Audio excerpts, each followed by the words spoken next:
Welcome into Sportstime. Bryant and Zach with you this afternoon. No Brett Norsworthy. He's out the entire week, but he'll be back on Monday. Connor producing for us this afternoon. We're Sportstime. We're with you for the next 3 hours. And a lot to get into. Some NFL, some college football. A little bit of everything. Got to talk some baseball as well. So a lot to get to. We'll try to get to as much of it as we can in these 3 hours. But Zach, how are you this afternoon? Doing good, man. Can't complain. Day 2 of the work week. You brought in Burger King with you Yes. this afternoon. And as we know, anybody that listens, you are notably a vegetarian. Of course. So what do you get at Burger King? They got the Impossible Whopper. Yeah. Yeah. Is that what you got today? Yeah, that's what I got today. What, you like it? You a fan? I mean, what? It's cool. It's okay. You know. Not the best Impossible Burger you've had, but So funny thing is, like, Burger King has always had veggie burgers. Really? Yeah, it's just now it's more of a campaign. Interesting. So They've always had it. Do they have like another one on the menu, or is that the only one they have on the menu? No, that's the only one. Okay, I see. But now they're just trying to put it out there more. Yeah. I mean, they're probably smart. Burger King, you probably wouldn't think of them having much options for vegetarians. I cannot remember if they had it in like on their menu or not back then, but I know if you go through the drive-thru, you say, hey, like, can I get a veggie burger with it? I was like, yeah, we can. We'll make that switch. So Burger King has always had it. It just now it's like, well, since everybody's going plant-based and and everything, might as well. It's becoming a bigger thing. Yeah, might as well put it on the menu while we at it. Interesting. Okay. I'm curious. Because like I said, you think Burger King and you don't usually think of the Impossible Burger or vegetarians, but you're right. I have seen that kind of pushed more over these last couple of years by them. So, is it good? What the burger itself? No, your just meal today. Is it good stuff? Yeah, it's pretty good. The fries. I do love Burger King fries. They're underrated, I think. If you get a good Burger King fry, I think it's underrated. It's the amount of salt you put on there. Yeah. That matters. Because if you put too much salt on it, then you probably like, I just want a couple and that's it. Yeah. Not enough. It's like, well, where's the salt at? Well, see, I don't think you can ever have too much salt. That's kind of the way I go about it. Opposite. Really? Less salt for you? Well, it's not necessarily less salt. It has to be the right balance. I see. Because I don't want too much salt on my food. That's just not going to work. That's okay. Well, that's enough salt talk and food talk for the day. I did want to get to some college football and NFL to kind of start the show. I wanted to start off with something that came out yesterday, but with all of the news, Tiger basketball that we had yesterday, all the guests we had yesterday, we weren't able to get to it. So I wanted to get to it today and talk about this story with Tua Tagovailoa and what he said yesterday on an interview with the Dan Le Batard Show. The interview, I believe, was done over the weekend maybe, and it kind of came out on Monday. And he kind of talked about a lot of things, but the quote that has made the biggest headline was he was talking about the differences between his current coach, Mike McDaniel, and his former coach, Brian Flores. Yeah. Here's the quote from Tua. Well, to put it in simplest terms, if you woke up every morning and I told you you suck at what you did, that you didn't belong doing what you do, and that you shouldn't be here, that was the guy. That the guy should be here. That isn't you. That you haven't earned this, and then you have somebody else come in and tell you, dude, you're the best fit for this. Like, you are accurate. You are the best. Whatever. You have this. You are that. Like, how would it make you feel listening to one or the other? And then he went on to say, regardless of what it is, the good or the bad, you hear it more and more. You start to actually believe that. It's basically saying Brian Flores, very negative, telling him he wasn't a good quarterback. He making too many mistakes, that they should have someone else in there, that he wasn't the guy for the job. And now you have Mike McDaniel, who's the complete opposite. And I think, Brian Flores, when you talk about negative stuff like that, I can't tell you one way or the other if that's how he was or anything. Right. We didn't see that. I think when we wasn't present. Exactly. And when Brian Flores lost his job, I think the majority of people were saying, this is a good coach. This is a guy that deserves a position somewhere as a head coach. They kind of rallied around him. And then you see these comments, but on the side of Mike McDaniel, that very much feels like the type of guy Mike McDaniel is. Like those quotes don't surprise me at all. Right. That Tua is saying he says those things, because you listen to interviews with Mike McDaniel, you watch him during games when he's doing the in-game interviews. He feels very much like a energetic guy, a guy that's going to build everybody up and very positive about everything. So that didn't surprise me. But what he said about Brian Flores really surprised me because, and I think you said this earlier with John, you don't see many current players that transparent while they're still playing. You see a lot of that when a guy is done, or has his own podcast after he retires, or writes a book, or does a documentary or something like that. That's kind of where it all comes out, and you hear the good, the bad, and the ugly. And this feels like something that would be in that ugly category. But now you've got a current quarterback saying these things about his former coach, who is now a defensive coordinator in the league, and you got to imagine is hoping one day to get back to being a head coach. So what did you think of those comments when you saw them? Because they've really taken over the sports world over these last 2 days. I mean, yesterday it was all everybody was talking about. Yeah. Here, obviously, Memphis basketball kind of dominated after we learned about Maui and Alabama as an exhibition game.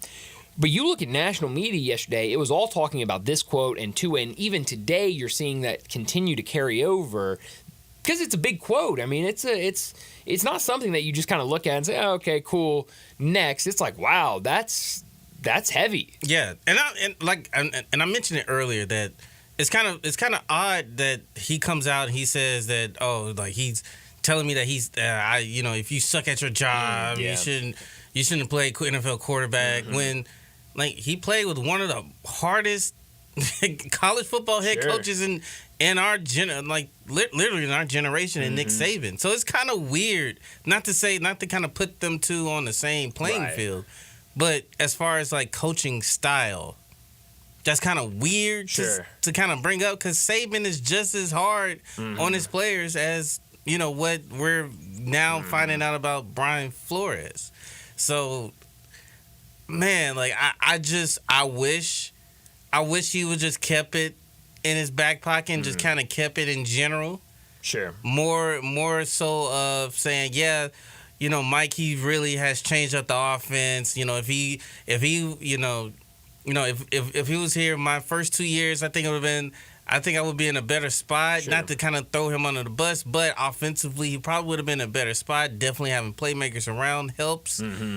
But, man, like, you taking a shot at somebody's character is like, you better not miss. Yeah. And that's my only reservation with it. He has every right to feel how he feel how he felt during that time. But yeah, like, if you're gonna go after somebody's character, you better not miss on it, because it will come back to bite you. So yeah, I mean, that's definitely fair, and I think it's just interesting to kind of see that whole dynamic, because you have Tua come into the NFL as a young guy, and is immediately kind of thrown in there as people want him to be the starting quarterback in Miami, and he kind of struggles a little bit, and so I'm just curious of what that was coming from. I don't know if I don't think that a coach should be saying you're terrible, you're horrible, you're not the man for this job, you don't deserve to be here, yada, yada, yada. But there are some coaches that view that as kind of the way to go about things, and, tough love, and, I'm going to, beat you down to make you want it more or whatever. You see coaches sometimes use that, and so I don't know where it came from, but if he was saying that, then I think Tua is very valid to, come out and say, like, hey, that was not cool. Yeah. And it wasn't like he said it, like, pointedly or anything. Like, very much, I can't remember if John talked about this during y'all's segment or if he was just talking about it off air, but Dan Le Batard is very good at having his guests relax and be more open, and it's more of just like a conversation instead of an interview. That's kind of one thing I've noticed listening to him over the last couple of years is a lot of his interviews, they never feel like just like question answer. Yeah, I'm like having a steno pad with a pen and just kind of just sitting and listening to what you're saying. It's just like a conversation, and they're just talking about things, and so it really feels like he's able to, however he does it, get guys to open up about things. Yeah. And so it never felt like this was Tua that was like, here's an opportunity for me to really just, crack down on Brian Flores and tell everybody what I really think about him. It was just kind of like a, hey, I didn't like the situation that I was in before, and now I'm in a situation that's great, and I get built up, and I get this confidence in me that I didn't have before. And so it's just really interesting how it was presented. But I mainly bring this up today because Brian Flores has responded to Tua's comments from yesterday and really didn't apologize, didn't deny it, didn't say he did it. This was what Brian Flores had to say today, now defensive coordinator for the Minnesota Vikings. He said, specific to the comments that were made by Tua, I just want to say, look, I'm happy, genuinely happy for the success that Tua has had, and I really wish him nothing but the best. I think player relationships are very important to me. I think that's kind of the foundation of coaching. I got into coaching because I was impacted as a young guy by my high school coaches, college coaches, even through Pop Warner. I got into coaching because I want to make that same type of impact, positive impact, pour into the young people, help them become, like KO, Kevin O'Connell, says, the best version of themselves. That's really my goal always in coaching. So I wish nothing but the best for Tua, and really more than anything, I'm focused on the Vikings, the 2024 Vikings, the players we have, and then he kind of continues and names players that he's been seeing around the facilities and kind of their relationships and whatever. He didn't really say anything in that comment. Like, it wasn't a, I didn't do that. It wasn't, maybe I was a little hard on him. It was just kind of a lot of nothing. It was just kind of, hey, I really love player relationships. Hope he's in a good place now. Right. I thought it was a weird comment. Well, from Flores. Yeah, from Flores. Yeah.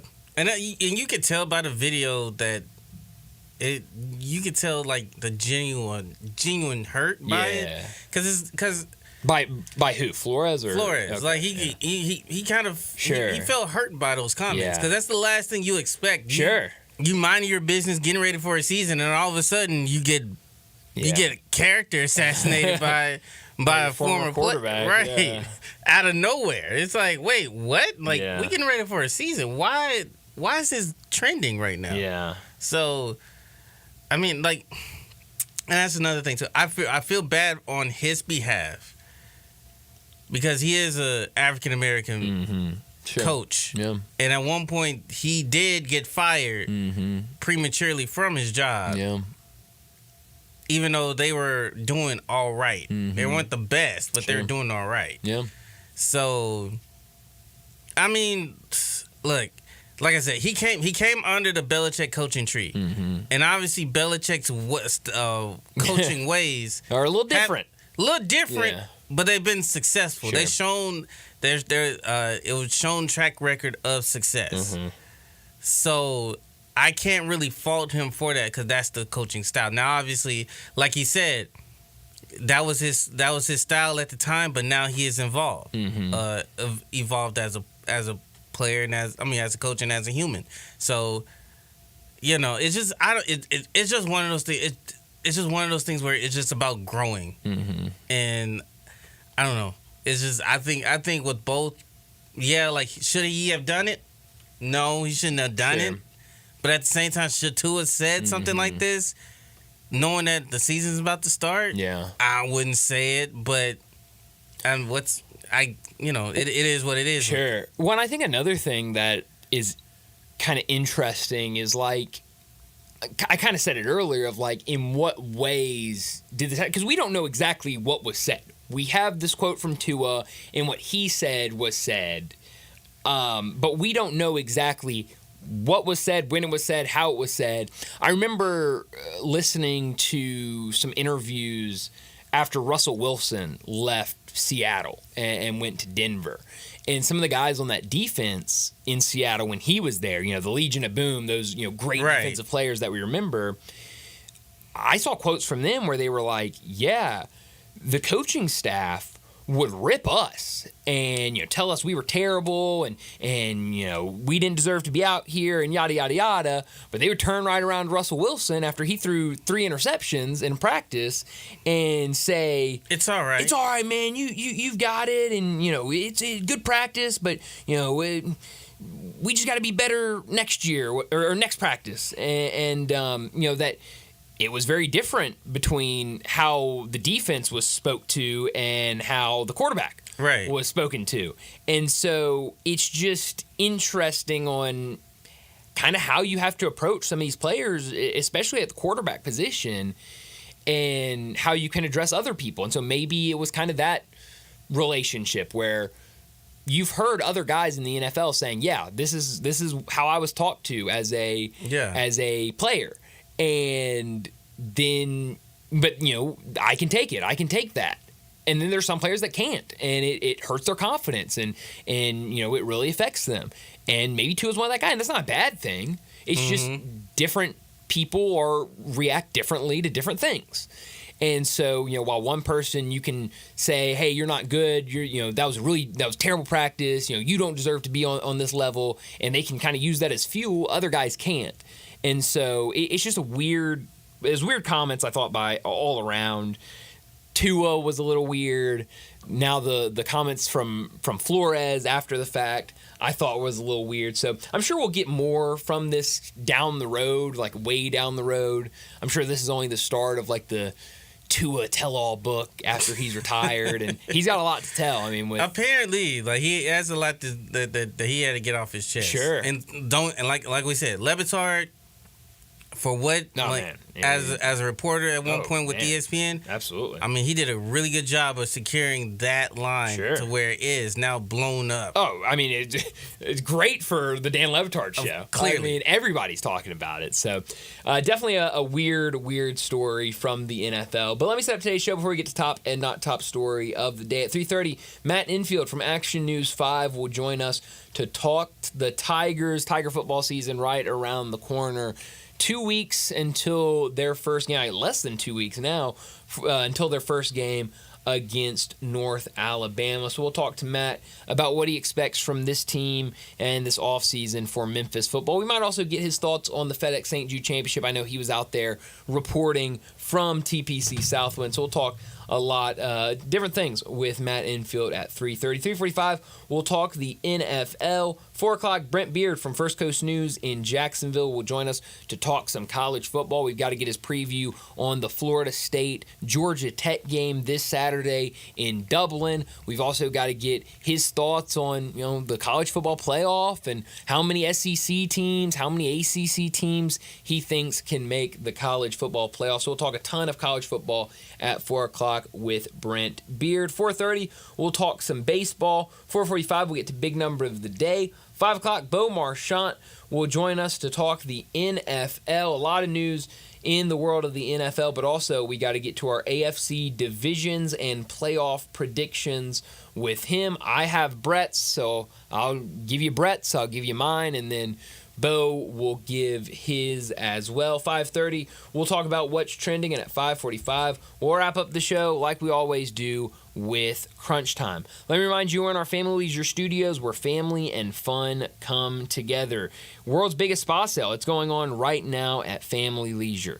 Save thousands on in-stock hot tubs ready for delivery. Spa starting at $28.99. Cold plunges starting at $39.99. Swim spa starting at $17,499. Special financing, it's available. Huge discounts on all in-stock above-ground pools too.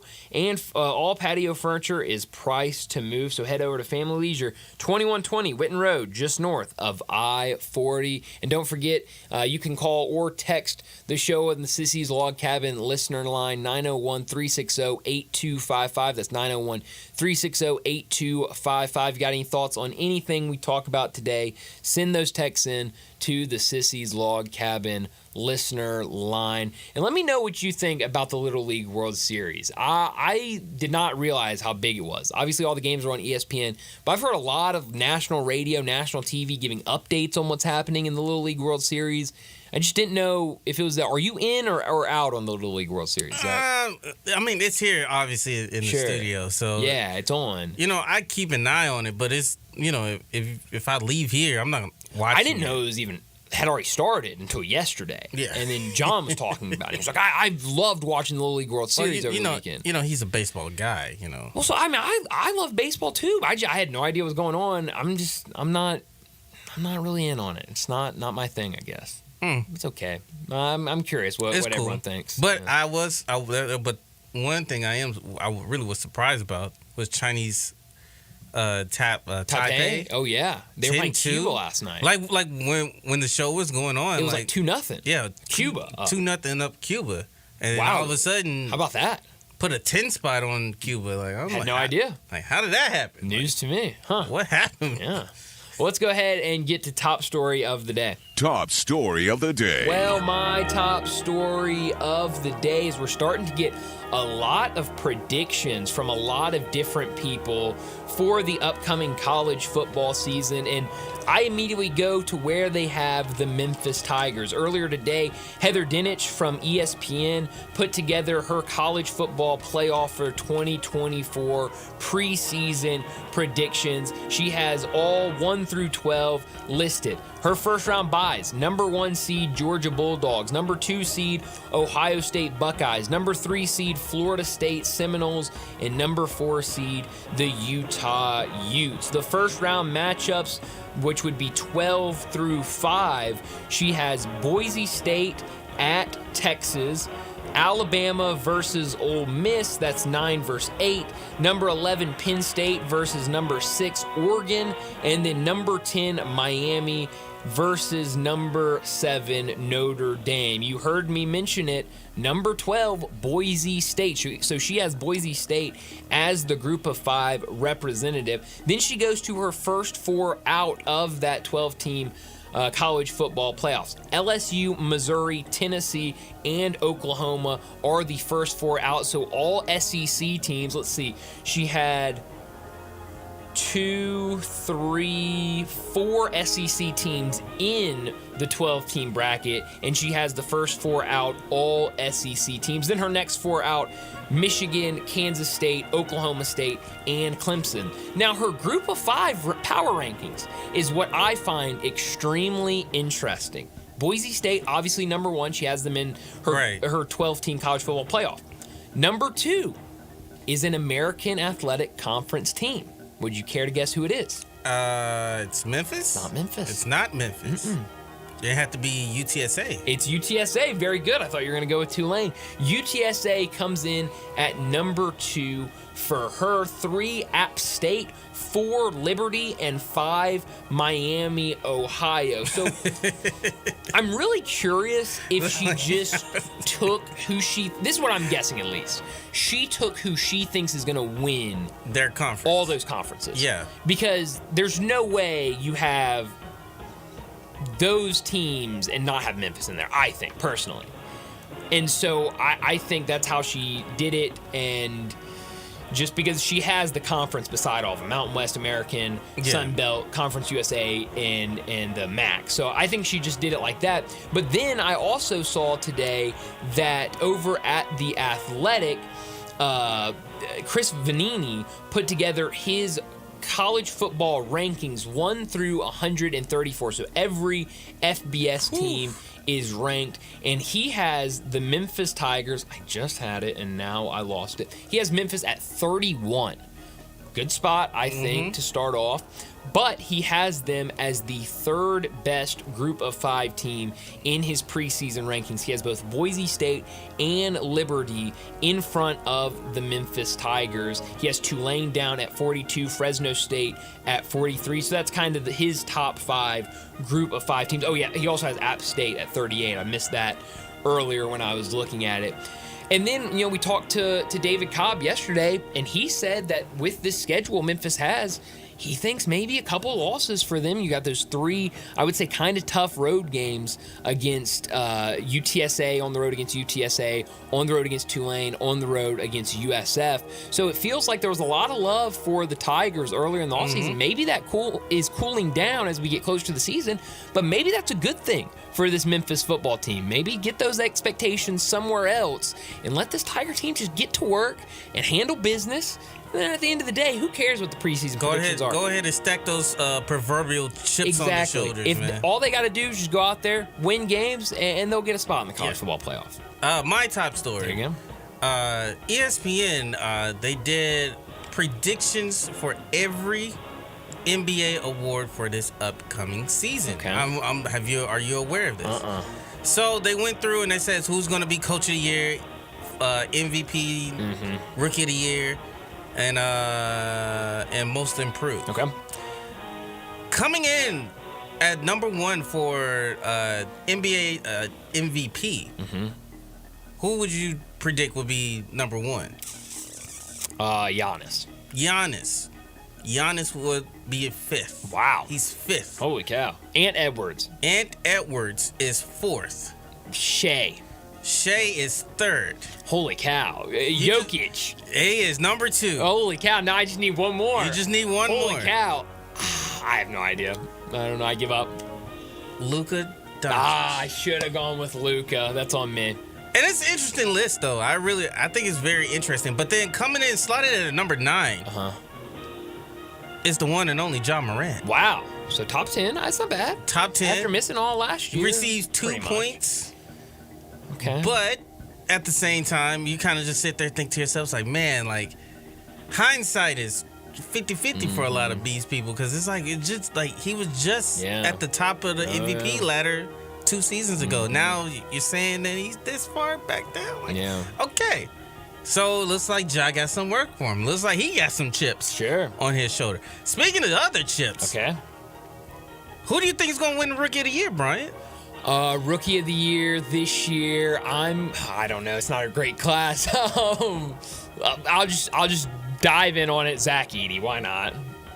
Well, in our land, that would be a great answer. Of course. But in the predictions land, that's not. Really? Well, didn't he have like the best odds for, He do. for Rookie of the I Year? think he still has the best odds. Wow. But according to the experts, Brian, they believe that Reed Shepherd is going to be NBA Rookie of the Year. It's a great pick. He looked great in Summer League.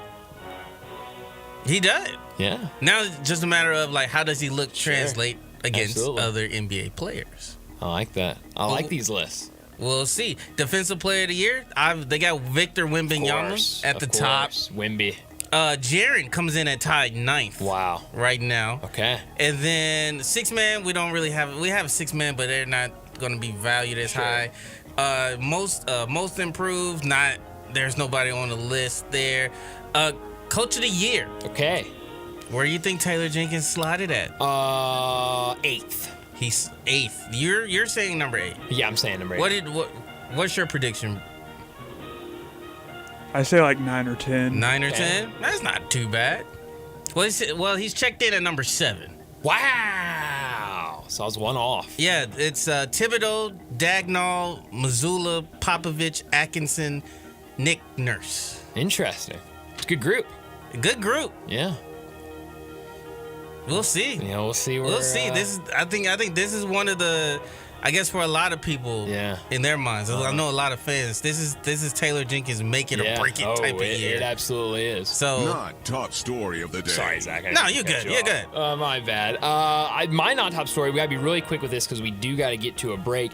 But I saw this earlier today. Damian Lillard was on a podcast. I can't remember which podcast it was. I just saw the notification that I got saying that he said this. Damian Lillard listed his top 5 players to watch in the NBA right now. Did you see this earlier today?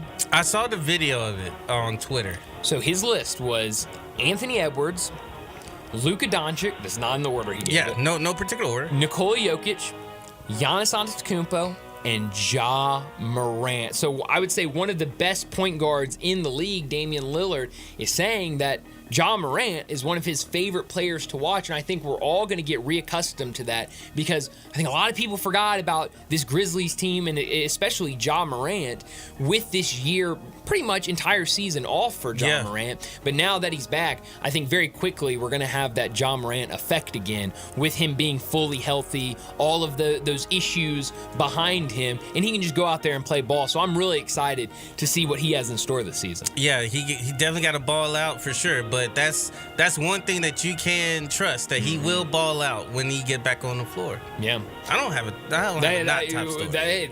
No worries. I got all positives over here. Exactly. Well, let's go ahead. That'll do it for top and not top story of the day. Let's go ahead and get to a break, and when we come back, we're talking some Tigers with Matt Infield. Add a little fun to your lunch break. Join Johnny Radio for Sports 56 Happy Hour from 11 to 1 every weekday on Sports 56 and 98.5 FM. You or someone you know or care about has dealt with a difficult divorce. When facing divorce, you need the attorneys at Rice Law.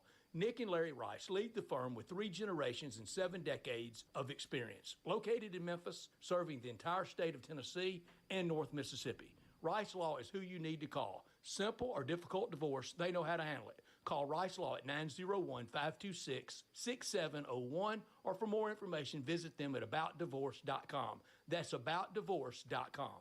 Hungry for that delicious smash burger flavor? Dyer's Cafe is the original smash burger since 1912 and still smashing burgers in Collier's historic town square. Come out for their lunch specials Monday through Friday, 11 to 2. Ask about their world-famous split dog and authentic Chicago or New York dog. Try the leaner side of Dyer's with a grilled chicken sandwich or freshly made salad. Also serving Lakes, Delta-raised catfish, Pasquale's tamales, and a customer favorite, hand-breaded onion rings. Dyer's, serving world-famous burgers, dogs, and shakes in Collier's historic town square. We're in the break room at a traditional jewelry store here.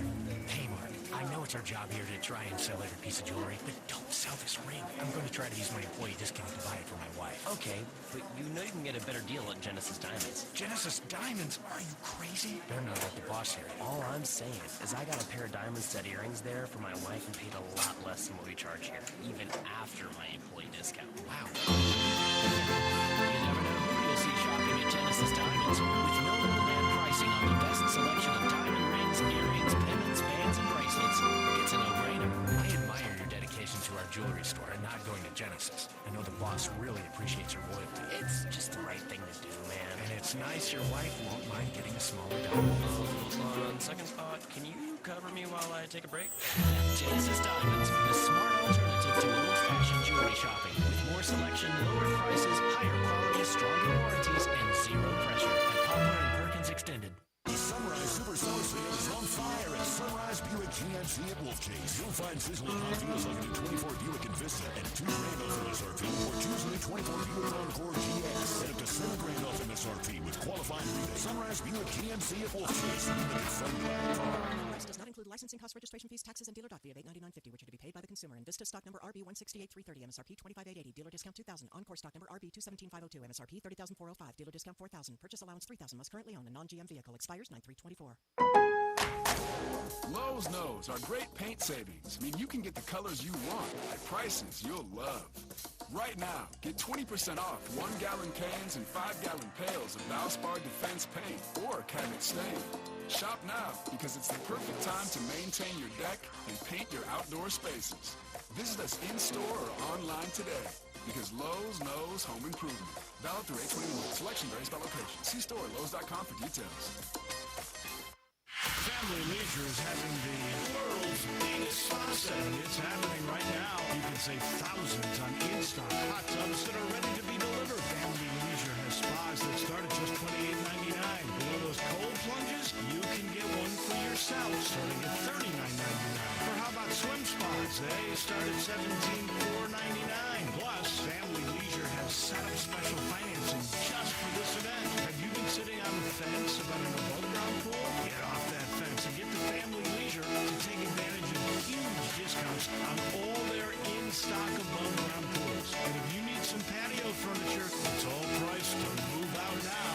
It's not too late to have some summer fun, courtesy of Family Leisure. But you better hurry up. The world's biggest spa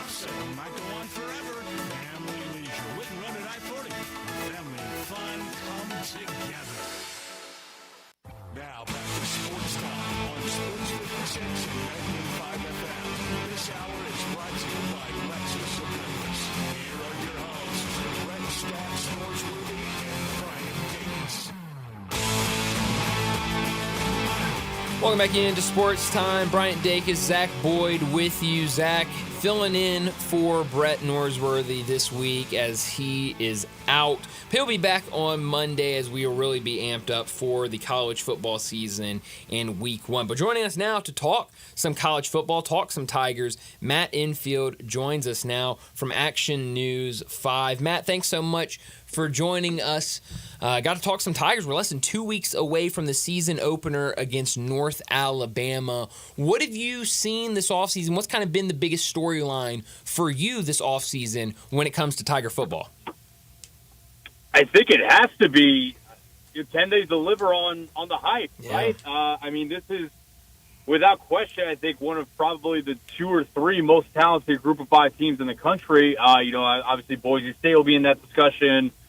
Liberty will be in that discussion. But, yeah, I mean, I think it's pretty cut and dry to me. You know, you've got this great opportunity in front of you. You've got incredible continuity on the offense with your quarterback at Seth Hannigan, with a bunch of your weapons, Rock Taylor, Demir Blankowski, Kobe Drake, Anthony Lanphier, and then you bring in guys like Mario Anderson in the backfield, rework the offensive line a little bit, returnees on the defensive side like Chandler Martin, Jordan Hankins. Can they keep that momentum from the bowl game going? But, yeah, I mean, it's all set up for them to be really successful this year, but it's probably, at least in terms of these type of goals, it's probably a 1-year window because you're going to be restarting at quarterback in some form or fashion next year, whether it's one of the new guys that they recruited and have coming in through the pipeline for the high school way, or if they go out and get someone in the portal. But it's kind of you have to strike now because you might not have the opportunity within the next couple of years. So,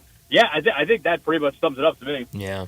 When you look at Memphis's schedule this year, I think a lot of people look at it and say, you know, Tigers can take advantage of the schedule and put themselves in a really good position to be in that college football playoffs. I think a lot of people will obviously identify Florida State as the hardest game on the schedule, but you look in conference play, there are some tough games. You look at these road games for the Tigers. They've got to go on the road and play UTSA. They got to go on the road and play your school, USF. They've got to go on the road at the end of the season and play Tulane. How difficult are those road games going to be? I think the one that sticks out to me the most has got to be USF. When you look at that game last year here in Memphis was such a close game. They bring back their quarterback, the really good young quarterback Byron Brown. I mean, you can only imagine he's improved with another offseason of training. That one sticks out to me as maybe an underrated tough game for this Tiger team. No, 100%. I'm with you. You know, Byron Brown returning with Alex Golish going into his second year as the head coach, bring back a bunch of their weapons as well.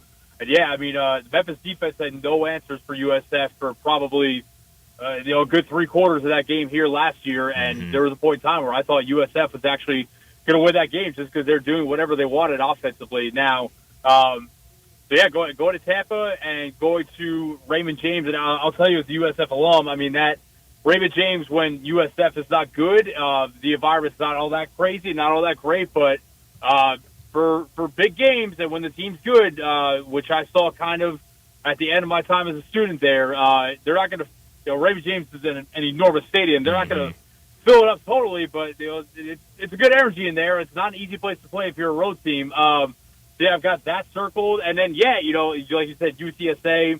And I think that, it kind of, it feels like a little full circle that they might have to finish off the regular season and potentially advance to the conference championship game by going to New Orleans and beating Tulane, because obviously that place was a house of horrors for them 2 years ago when they got the brakes beat off them by a really good Tulane team. But even though Tulane came here and beat them in a really hyped up Friday night game last year. So, yeah, I mean, in terms of their toughest games this year, they were certainly done no favors because basically none of them are at home. But no one's gonna have any pity for them, and they're good enough to win on the road. They just have to put it together.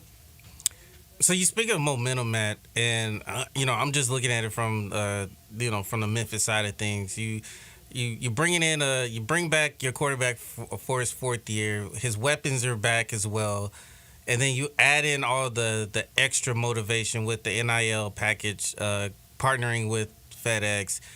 Every day we get an update from the stadium camera. to see how far along they are. Like, do you kind of like see this as a as a building block or something kind of like to push forward to say, okay, yeah, like we can continue to make improvements. We can continue to invest more into the university.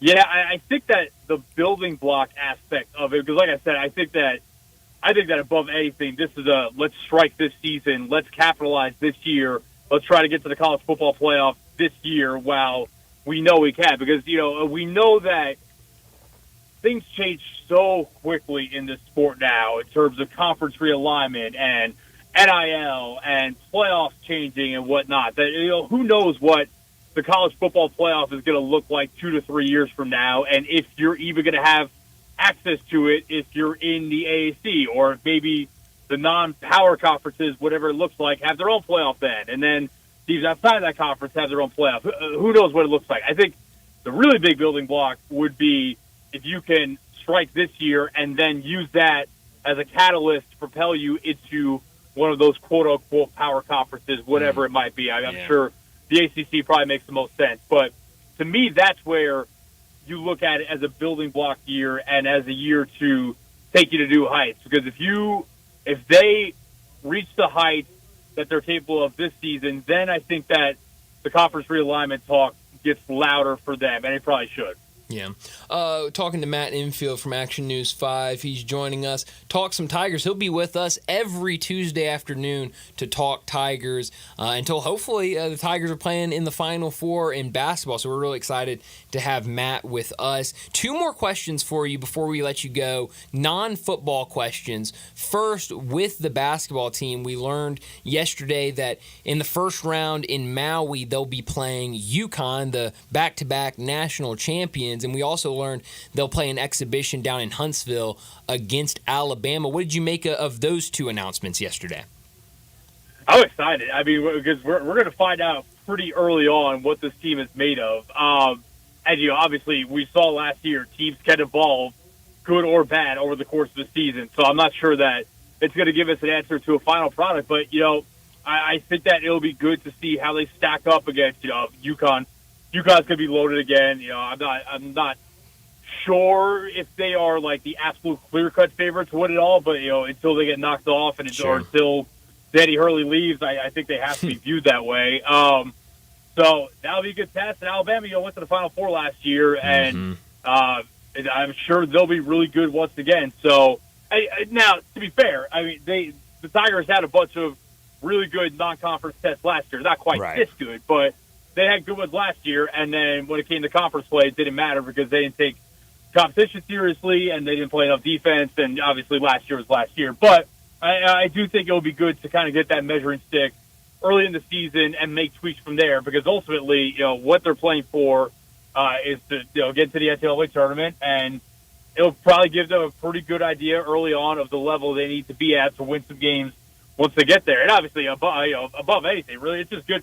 It's good exposure for Memphis to say, yeah, we're playing the 2-time defending national champs. We're playing this exhibition game against Alabama, against Huntsville. So, yeah, nothing but positive, in my opinion, unless they just absolutely get their doors blown off by 30 or 40 points. And even then, I think that there are probably some positives that outweigh that. Oh, yeah, absolutely. Last thing for you, Matt. Earlier today, a really cool announcement from the University of Memphis and their soccer program. The establishment of the Liza's Light University of Memphis Soccer and Track Stadium Fund, as they're going to build the new soccer stadium and track stadium, and it will be named the Liza Welford Fletcher Stadium. We haven't had time yet in today's show to talk about it. We're going to definitely talk about it later, about 5:30. But when you saw that this morning, what were your first thoughts? I thought really cool. There's a video on the website that they're raising the money for. I think it's about 17 minutes where they talk to a lot of her friends and family members,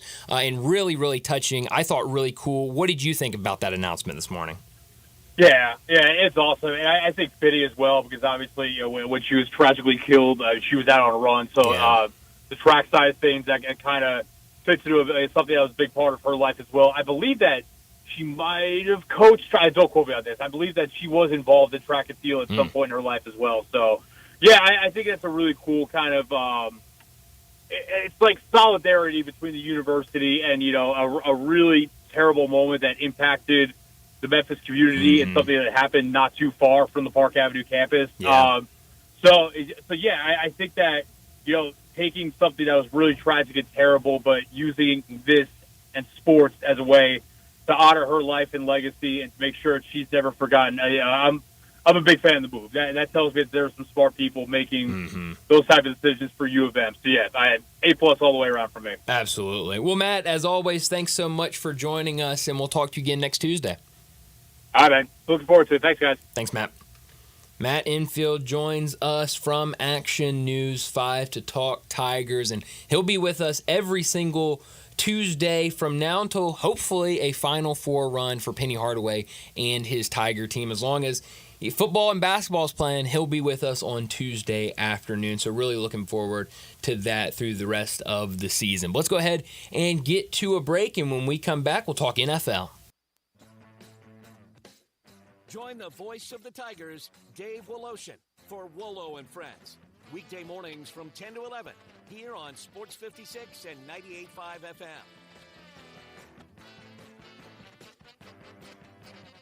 Looking for sports in all the wrong places? Try the Owner's Box Sports Bar and Grill in Lakeland Town Square. Fun, friendly, exciting, and comfortable with wall-to-wall TVs for all your favorite games, 24 taps for all your favorite beers, including NA and local craft beers, and an in-front-of-the-wall full bar for all your other favorite beverages, including a full wine list. Add in an upscale menu, patio seating, daily specials, and events, and you found all your sports in the one right place. The Owner's Box Sports Bar and Grill in Lakeland Town Square, Highway 70. All right, when it comes to getting life insurance for your family, a lot of excuses can get in the way. But ask yourself this: if something were to happen to me, who would pay the mortgage, the kids' education, and the other bills? Then forget the excuses and check out Ethos Life, the online, easy way to get life insurance in 10 minutes. Ethos has rates that you can afford, like a $500,000 policy for a 40-year-old male starting at $1 a day or $30 a month, with a few health questions and no medical exam. Get your free quote right now at checkethos.com. That's checkethos.com. Not available in all states. Rates do vary. Case IH is a proud supporter of the Mississippi Farm Bureau. And thanks to a membership benefits partnership, Mississippi Farm Bureau members receive a discount of up to $500 on every qualifying Case IH tractor and piece of equipment you purchase. This discount may be used with other promotions, rebates, or offers. So join Mid-South Ag Equipment and the Mississippi Farm Bureau and pocket up to $500 in savings. Call Mid-South Ag at 662-890-3141 to get your discount today. This is the story of the one. As head of maintenance at a concert hall, he knows the show must always go on. That's why he works behind the scenes, ensuring every light is working, the HVAC is humming, and his facility shines. With Granger's supplies and solutions for every challenge he faces, plus 24/7 customer support, his venue never misses a beat. Call, hit Granger.com, or just stop by. Granger, for the ones who get it done. Are you looking to save on gas? Well, we got it covered at Gossett Kia on the Pike with 41 MPG Highway and your new 2024 Kia Forte LXS. $199 a month, $37.99 to its 90. Or how about a 2024 Kia EV9 Lite with 0% APR available for 48 months? Or get 304 EPA estimated range for $389 a month, $49.99 to its signing. All 24-month lease. Plus, you always get peace of mind with Kia's 10-year, 100,000-mile powertrain limited warranty. Call Bobby J. He's ready to put you in your new Kia today. That's Gossett Kia 1900 Covington Pike or online 24/7 365 at KiaCovingtonPike.com. If you want it, we got it at Gossett Motor Cars. Acquisition fee $20,000 per year, 20 cents excess mileage. Forte RE 794-066, MSRP 21,820, EV9 R60 29,603, MSRP 61,035. Lease terms include all rebates and incentives, and PF 695 includes tax, title, license, registration, and fees. Must finance through Hyundai with approved credit, valid through 8/31/24. Dealer stock only. This hour brought to you every day by Lexus of Memphis at 2600 Ridgeway and online at lexusofmemphis.com. Call them at 901-334-9673. Great offers on all 2024 models and always special leasing options. Drive in luxury and confidence knowing that every new Lexus comes with complimentary first and second maintenance services. Stop by the one and only Lexus dealership in town at 2600 Ridgeway and put yourself in the driver's seat of the all-new 2024 flagship LS500, and you'll be looking and you'll be driving in style. When you purchase a Lexus, you get top-of-the-line engineering and design, and that makes for the luxury driving experience. Online at lexusofmemphis.com. Experience amazing at Lexus of Memphis. Now back to Sports Time on Sports 56 and 98.5 FM. This hour is brought to you by Lexus of Memphis. Here are your hosts, Brett Stats Norsworthy and Brian Davis.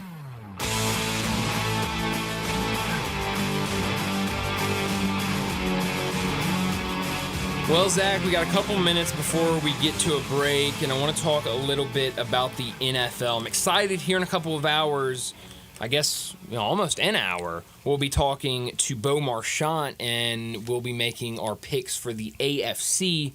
I did not give you this task to bring, so I'm just going to ask you, who do you have, just off the top of your head, I know this is a blind question to you, who do you have winning the AFC? Yeah, that's definitely blind. It's a blind question. I'm sorry. It is definitely blind. Do you want a minute to think about it? Who I have? I can give you a minute to think about it. I mean, I take the minute. Okay. I'll take the minute. Connor, who do you have winning the AFC? I think you can't go away from the obvious choice. It's a bad answer, I think. Who do you have? I can't tell you. I gotta wait till 5. I mean, you really think the Chiefs? I think the Chiefs. I really do think the Chiefs. I think they're better than last year. Defense got slightly worse. Yeah, but all they got to do is lose a game.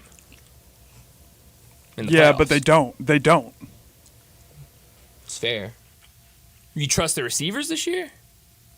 Xavier Worthy looked really good last preseason game. Yeah, everybody looks good in the preseason. Not everybody. Tell me somebody who hasn't looked good in the preseason. Zach Wilson.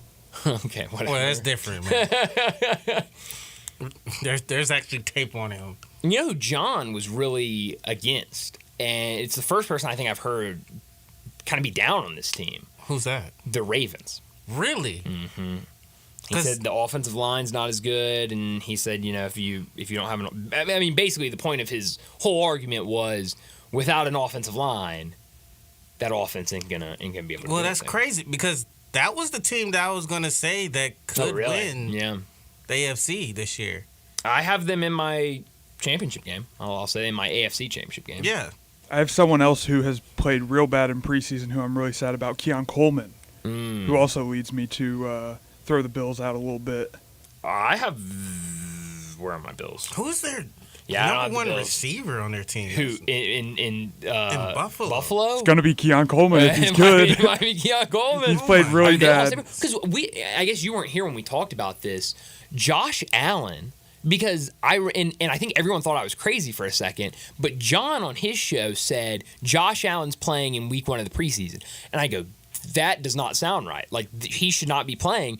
And then I brought it up with Brett, and everyone was kind of like, I think Connor was producing that day, and him and Brett were both kind of like, okay, a lot of starters are gonna play in week 1 of the preseason. And then I ended up looking, and I watched the game the next day, and it was the first time in the last 5 years that he had played in week 1 of the preseason. And they said that he said the reason he wanted to play, all new receivers. He doesn't know these guys at all. And so he wants these game reps to get acclimated with these guys because he's just lost. I think all his 3 top receivers are gone this year. Here's the Buffalo Bills receiver room right now. Now, I'll write that down. That's a great question. Here's their receiver room. You got Damiere Byrd, veteran. Okay. Cool. Deion Kane. Okay. Keon Coleman, their second round pick. KJ Hamler, former Bronco. I like KJ Hamler. Speedster from Penn State. Yeah. Mac Hollins, the guy that doesn't wear shoes. Oh yeah, that's the biggest story coming out of Buffalo this offseason. Yeah, he don't wear shoes. They were asking him like what places he would and wouldn't wear shoes at, and the airport and the bathroom. He said, but he said no. Did he say the bathroom? He said, I'm pretty sure he said the bathroom. He said the airport because they won't let him. They won't let him, and he so said like Whole Foods or Trader Joe's or something like that. There's like one There's one like a store that doesn't let him not wear shoes. Like I think it'd be more stores that don't. Like let him I'm kind of curious because now that he's in Buffalo, why are they gonna get cold? You gonna be barefoot walking in the snow and all that ice? Yeah, I mean. Anyway, I don't understand the no shoe thing. Back to the list here. Andy Isabella, are you aware of who he is? is? From UMass. Yeah, absolutely. Xavier Johnson from Ohio State. Lawrence Keys III. I'm not familiar with it. Sounds like a bunch of nobodies. Curtis Samuel from Ohio State. Khalil Shakir. He's a good one. He was like the sleeper pick for fantasy teams. Yeah, I guess. Marquez Valdez-Scantling is on this list. So, yeah, he doesn't have anybody to throw it to. I hear no one who makes a big impact besides if Keon Coleman can get it going. Keon Coleman's a guy. The guy to run the ball, James Cook, big year. I mean, now I will say underrated though. Who, James Cook? No, I'm the receivers. Well, this is outside of the I see. position group. Changing. They got Will Clapp on their team. Yeah. Yeah. All I'm hearing right now is try and trade for James Cook as soon as possible in your fantasy leagues. I mean, everything I hear is do not put the Buffalo Bills 1 or 2 in their division.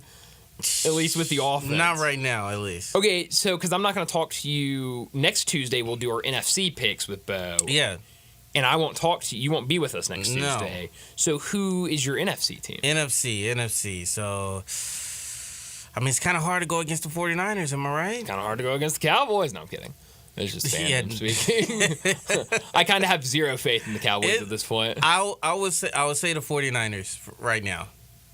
And that's with my Cowboys. So your Super Bowl is 49ers and Ravens. So it's like, 2012, 2013 all over again?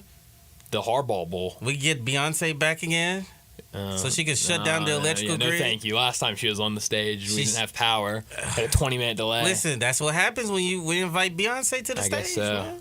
She just shuts everything down. That's true. Connor, NFC? I think I need a little bit more time because as I'm thinking about it, Chiefs and Lions doesn't sound great. No. It doesn't sound great, but but it's what I like. It was a great Week 1 game last year. As of right now, that's what I like. Okay. So you think the Lions are going to bounce back this year, or I guess continue to improve?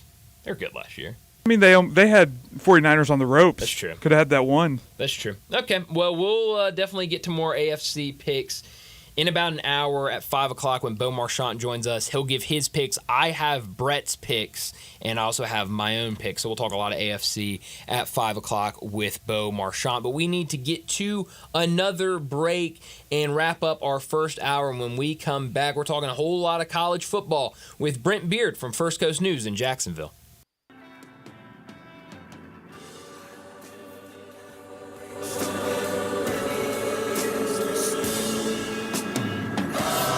Simple, smooth, and every sip is easy as the last. Tito's handmade vodka tastes just as good with tap water as it does your favorite mixers. Back in the day, Tito distilled, hand-bottled, taste-tested, sent out to a few friends, then taste-tested again to give you the finest juice around. No frills, no flavors, no fancy labels, just the good stuff, just Tito's. For recipes, videos, and more, visit Tito'sVodka.com. Distilled and bottled in Austin, Texas, 40% alcohol by volume, namely 80 proof, crafted to be savored responsibly. Drive like a pro and support a great cause during the sales drive at Landers Ford in Collierville, Landers Ford South in South Haven, and Landers Ford North in Covington. We've provided over 100 new Fords to be driven by the pros at the FedEx St. Jude Championship. Now they're all being sold with demo prices. That's right. Over 100 new Fords driven by the pros are being sold with demo pricing below market value. A portion of the proceeds go directly to the St. Jude's Children's Research Hospital. This is a once-a-year opportunity to trade up and drive like a pro while supporting a great cause. Visit LandersMemphis.com. That's LandersMemphis.com. Or come see us at Landers Ford in Collierville, Landers Ford South in South Haven, or Landers Ford North in Covington. With our Landers Easy Pass, you can get top dollar for your trade-in to help you save even more. Don't miss your chance. Reserve your demo price new Ford driven by a pro at the FedEx St. Jude Championship and lock in low APR financing. Remember, if it doesn't say Landers, you paid too much. Hungry for that delicious smash burger flavor? Dyer's Cafe is the original smash burger since 1912 and still Smashing Burgers in Collier's historic town square. Come out for their lunch specials Monday through Friday, 11 to 2. Ask about their world-famous split dog and authentic Chicago or New York dog. Try the leaner side of Dyers with a grilled chicken sandwich or freshly made salad. Also serving Lakes Delta-raised catfish, Pasquale's tamales, and a customer favorite hand-breaded onion rings. Dyers, serving world-famous burgers, dogs, and shakes in Collier's historic town square.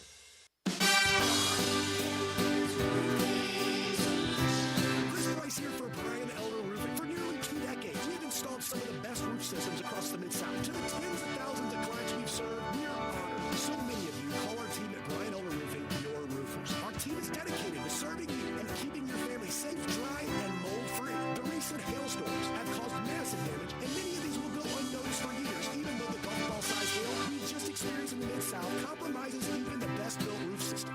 Whether we find damage or not, your photos are securely stored for future reference. Call Brian Elder Roofing today for a total evaluation of your entire roof system free. We will not try to sell you a roof if all you need is a repair. Call me at 901-867-0303. That's 901-867-0303. Or visit us online at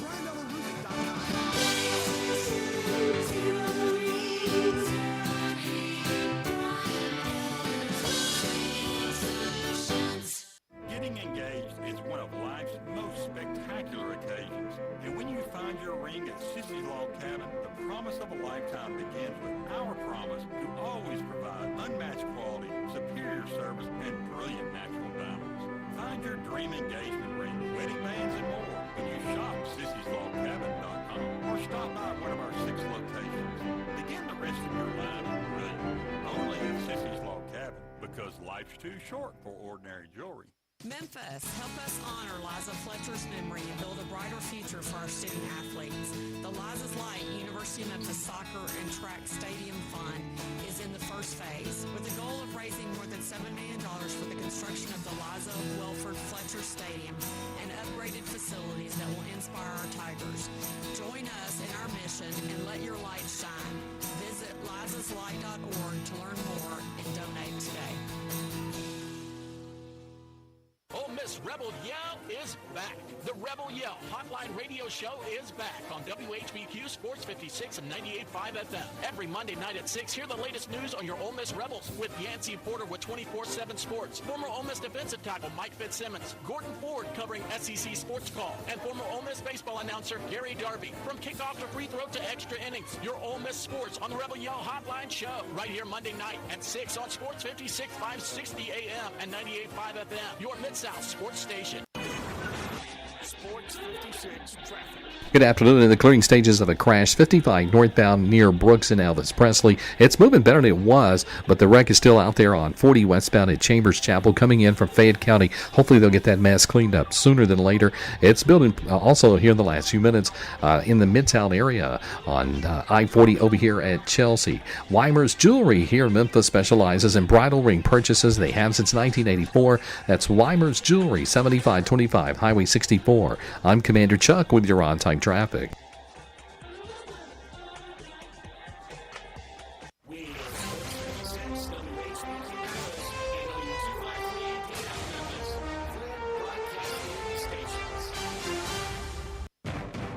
College football talk every Tuesday with Brent Beard, Heisman voter, and on Twitter X at Brent Beard. SEC, ACC, AAC. We talk it all with Brent. Here's Brent Beard with Bryant and Brent. Brent Beard joins us now on the Sissy's Log Cabin guest line to talk some college football. He's from First Coast News down in Jacksonville. He joins us every single Tuesday. Brent, thanks so much for joining us. It's game week in college football. Week 0 is finally here, and it's a very limited slate in terms of FBS schools, but we do have a big game to start the day. Florida State and Georgia Tech will kick us off in Dublin. What do you think about this game? And looking forward, kind of projecting for both of these teams, what kind of season do you think we'll have from both Florida State and Georgia Tech? Guys, nice to be with you. As you can imagine, being here in Jacksonville, there are plenty of Florida State fans who are excited about this game. I can tell you what, there are a bunch of them going. Oh, wow. A lot of them are leaving today or they're leaving tomorrow for the trip. I mean, how many chances do you get to go to Ireland in order to be at a game? So it's the crowd that we understand is probably going to be about 80, about 80-20 FSU, or something of that fact. I've picked FSU to make the playoffs. I think they will. Look, I've been very vocal in telling them that, they talked about Georgia Tech, Boston College, and I said, look, guys, that ain't what you need to worry about. You need to worry about Memphis. That's what you need to. That's what you need to be concerned about. So I think some of them are beginning to realize that, but a lot of excitement about this game, as you can imagine, is a conference game. Georgia Tech, we think, going to be better than people realize. Brent Key has done a nice job there. Haynes King is not Brother Brent, but my other brother Brett here. Warned us a few weeks ago. Haynes King's pretty good. Oh yeah, he absolutely is. And you're right. I mean, this is a team that kind of watching them a little last year. I remember we talked about them a lot throughout the season last year just because with how impressive they were and how they ended the season. I think a lot of confidence for that Georgia Tech team. You mentioned Florida State as a team that you have in the college football playoffs. What is your 12-team college football playoff? I have got number one, and I'm just going in order here. Number one is Georgia. 2 is Ohio State. 3 is Bama. 4 is Texas. 5 is Oregon. 6 is Ole Miss. 7 is Notre Dame, mainly for the schedule. 8 is Utah, and I just love Utah.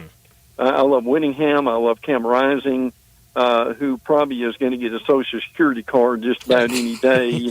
Now, look, I've got LSU at 9. But I've got Clemson at 10, FSU at 11. I've got Memphis at 12. Wow.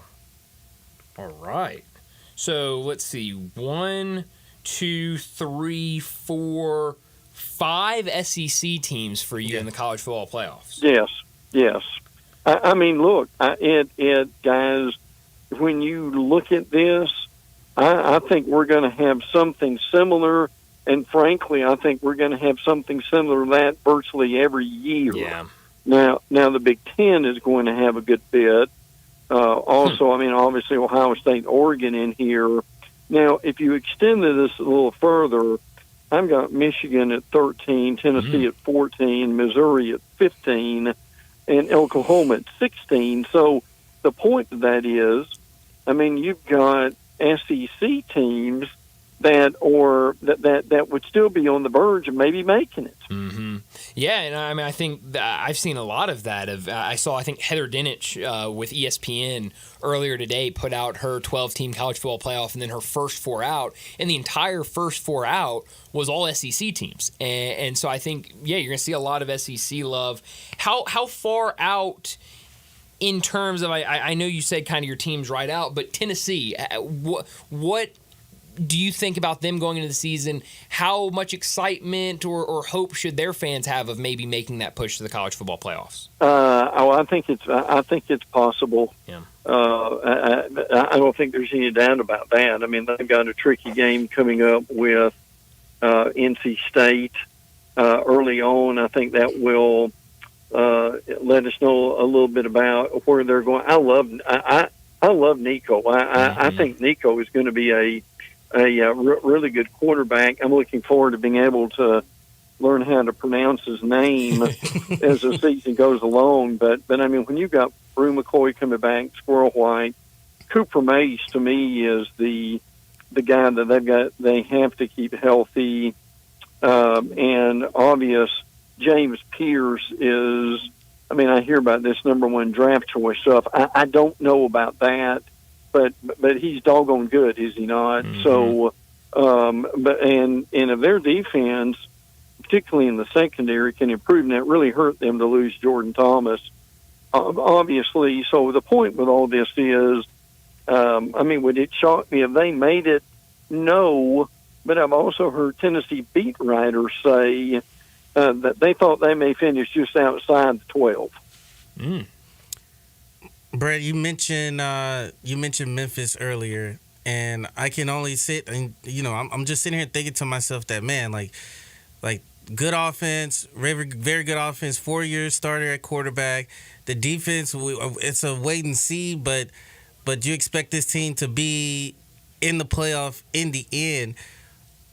What case can you make for a group of 5 team like a Memphis, or when it comes to re-expansion, as far as them positioning themselves to be in a bigger conference with a little bit more better competition in it? Listen, I really hope that they can hang on here. I hope that they can hang on. What I mean by that is they can hang on to that number 12 slot. Mm-hmm. I hope that doesn't get taken away from them, frankly. But now Liberty's been mentioned a lot, but Anderson, Liberty's got a pretty easy schedule. Now, UTSA in South Florida and even Tulane.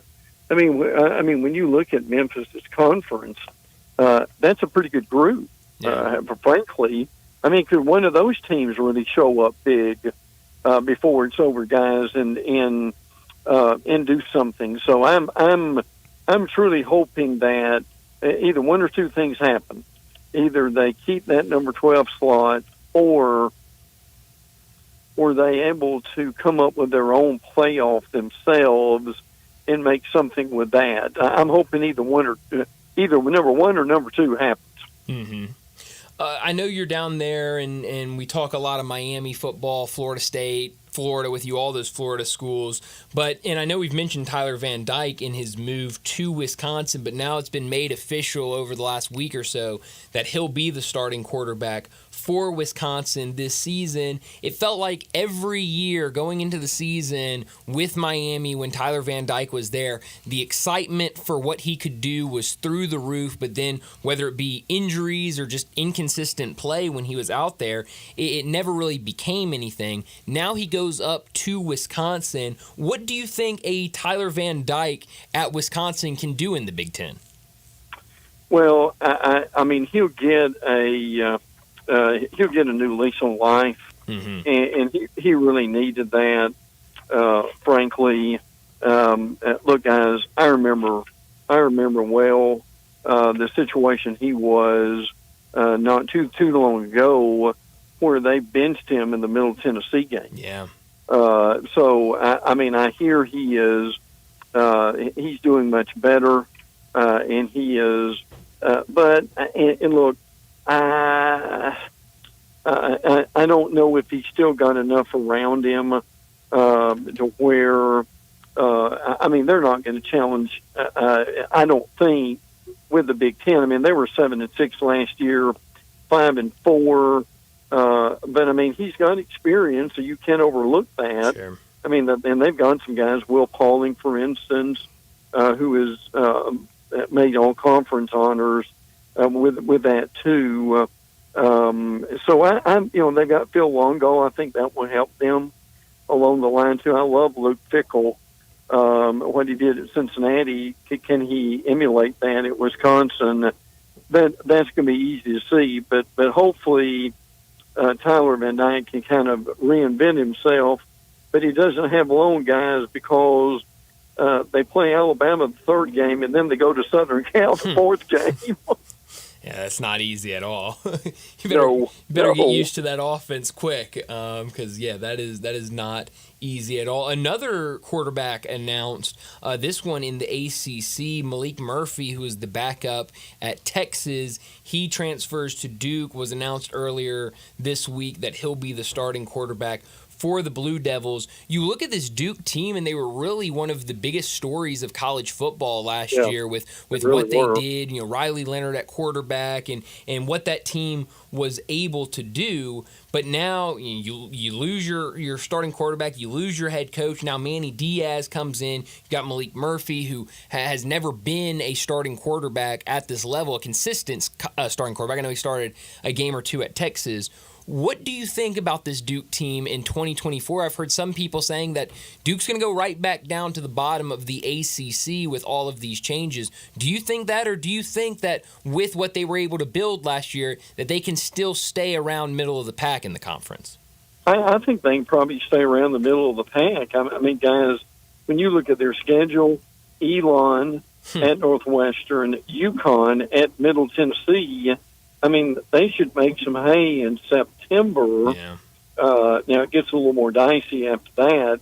I will be really interested to see what Manny Diaz is able to do for them. I love Elko, and I think he's going to do some good things at A&M. Also, and he's still got some talent coming back. Jaquez Moore at running back is going to help them, and Jordan Moore. Also, they lost some guys on the offensive line. Malik Murphy, I think, is a pretty good quarterback. So that's going to be fascinating to see how he does in the conference. Mm-hmm. I know Clemson has been one of the teams that haven't, dipped their foot into the transfer portal a whole lot. But it's been a couple of few seasons now since we had it, since the transfer portal even existed. Mm-hmm. So what are your overall thoughts on player acquisition, moving around? Do you have we enough big enough sample size to say, the transfer portal has been a success for a lot of these programs, or should we just kind of just try to mandate this as much as we can? Well, I wish Dabble had taken more advantage of the transfer portal. I mean, he's got look, guys, you really don't need but a handful of guys. You don't need to go out and get 12 or 13. Mm-hmm. Just get 3 or 4. That would make a big difference with this too. You hope Garrett Riley and that offense will be better, and Kate Klubnik will be better this year. They're really excited about their receivers and the guys they've got. Tyler Brown and Antonio Williams, for instance. The offensive line just almost comes back intact. They've got an NFL-type defensive line with Peter Woods, who somehow escaped Alabama, too. Big game with Georgia. I mean, everybody just thinks Georgia's going to win by 3 or 4 touchdowns. I really don't see that. I think this game is closer than that, too. So, but they've got Georgia, App State, NC State, and Stanford before they go to Florida State in a game that will determine probably their season. Mm-hmm. Talking to Brent Beard. He joins us every single Tuesday afternoon from First Coast News in Jacksonville to talk some college football. Back up to the Big Ten. I've seen a lot this offseason about this is a make-or-break year for Ryan Day at Ohio State. What would have to happen this year for people to actually be talking about him on a hot seat? Because when I hear that, I think it's kind of crazy. I mean, he's been really good at Ohio State. He's had some great teams, but it feels like that idea has kind of stayed around all offseason of, if he doesn't get there, if he doesn't do it this year, whatever that means, I'm guessing it means national championship, that there might be some difficult conversations. What do you think about Ryan Day going into the season? Look, when you're 56-8, mm-hmm. I mean, there are coaches that would give anything to be 56-8. So, I get the weeping and gnashing of teeth about the losing to Michigan 3 years in a row. Now, look, they've got a humongous game at Oregon, which is going to be fascinating. Michigan is at Ohio State, but the reality is, when you look at who they brought in, I mean, there really are no excuses to not win. I'll say that. But, guys, there may not be any excuses, but that doesn't mean you need to fire him, even if they lose to Michigan again. I mean, that might be some but who, Will Howard's going to be extremely important. See how that's going to be. Devin Brown's going to be number 2. And I tell you this Sane kid they got from Alabama, that's their future. Mm-hmm. They love him. I mean, they love him as much as I love my girlfriend. but they are they think this guy is the future for them.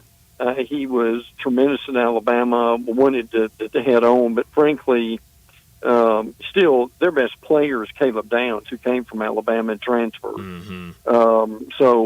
And Caleb Downs may be the best player in the nation in a lot of ways. So but they're loaded. There's no, there's nothing. There's really nothing that's not expected them this year. But can they handle the pressure that goes along with it? Yeah, and it's definitely a good question. Another kind of big story out of the Big Ten is this Nebraska team. Matt Rule in his second season as the head coach for the Cornhuskers, and they bring in true freshman Dylan Raiola, who it feels like that's going to be their future quarterback, and it looks like he'll be their starter this season. I've heard a lot of people saying that this is going to be a much better Nebraska team. Take the over on the win totals. Do you think that Matt Rule can turn things around with a true freshman like Dylan Raiola? Yeah, he knows how to build programs. That's the important thing about Rule. Look, what they've got to be able to do more than anything else is that they've got to stop losing games in the fourth quarter. Yeah. I mean, what Scott Frost did with there was just abysmal. In as far as not being able to win these games and when they really needed to do it. That's somewhere where they need to start. They were 5-7 last year. I mean, realistically, they could turn that around to 7-5, Sure. but that'd be a real accomplishment. Absolutely.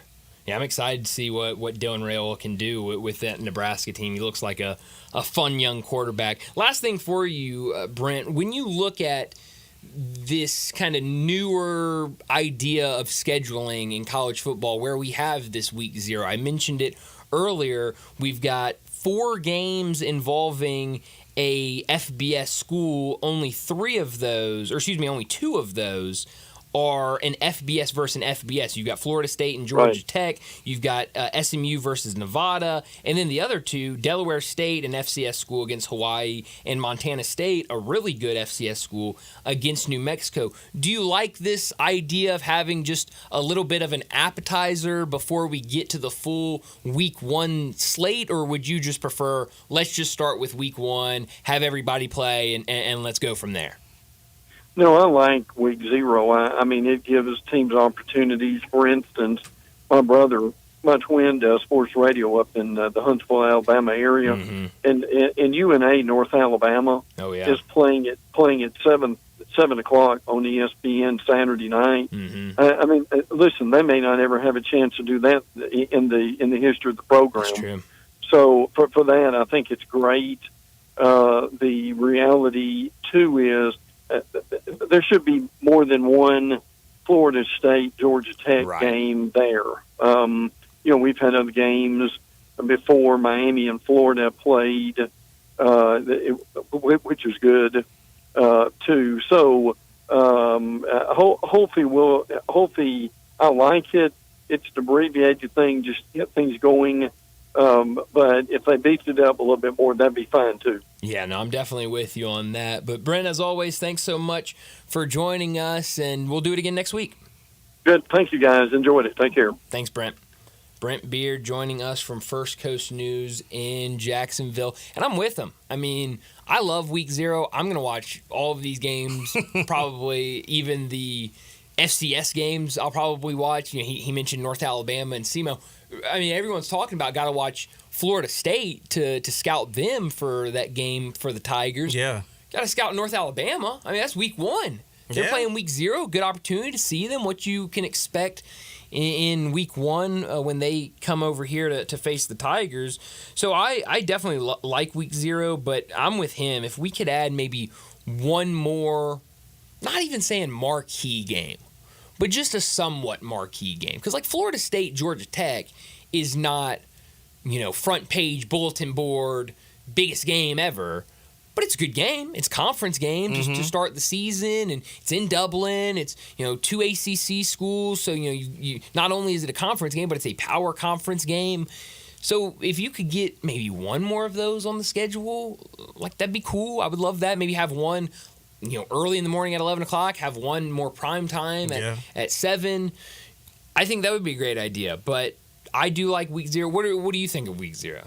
I think week 0 kind of like gauges the temperature. Sure, it's like your appetizer. Yeah, it's like, hey, like it's not you're not getting the full course right now, but here's just a little sprinkle of what could happen. Taste. Yeah, here's what to expect for the next 3 months. I don't have an issue with it. It does kind of help bridge as far as like the sports schedule. Sure, it does able to kind of bridge everything over pretty well because right now we're getting ready to close out the NFL season. Sure, I know MLB is still kind of going along, and not a lot of people kind of tune into baseball like that.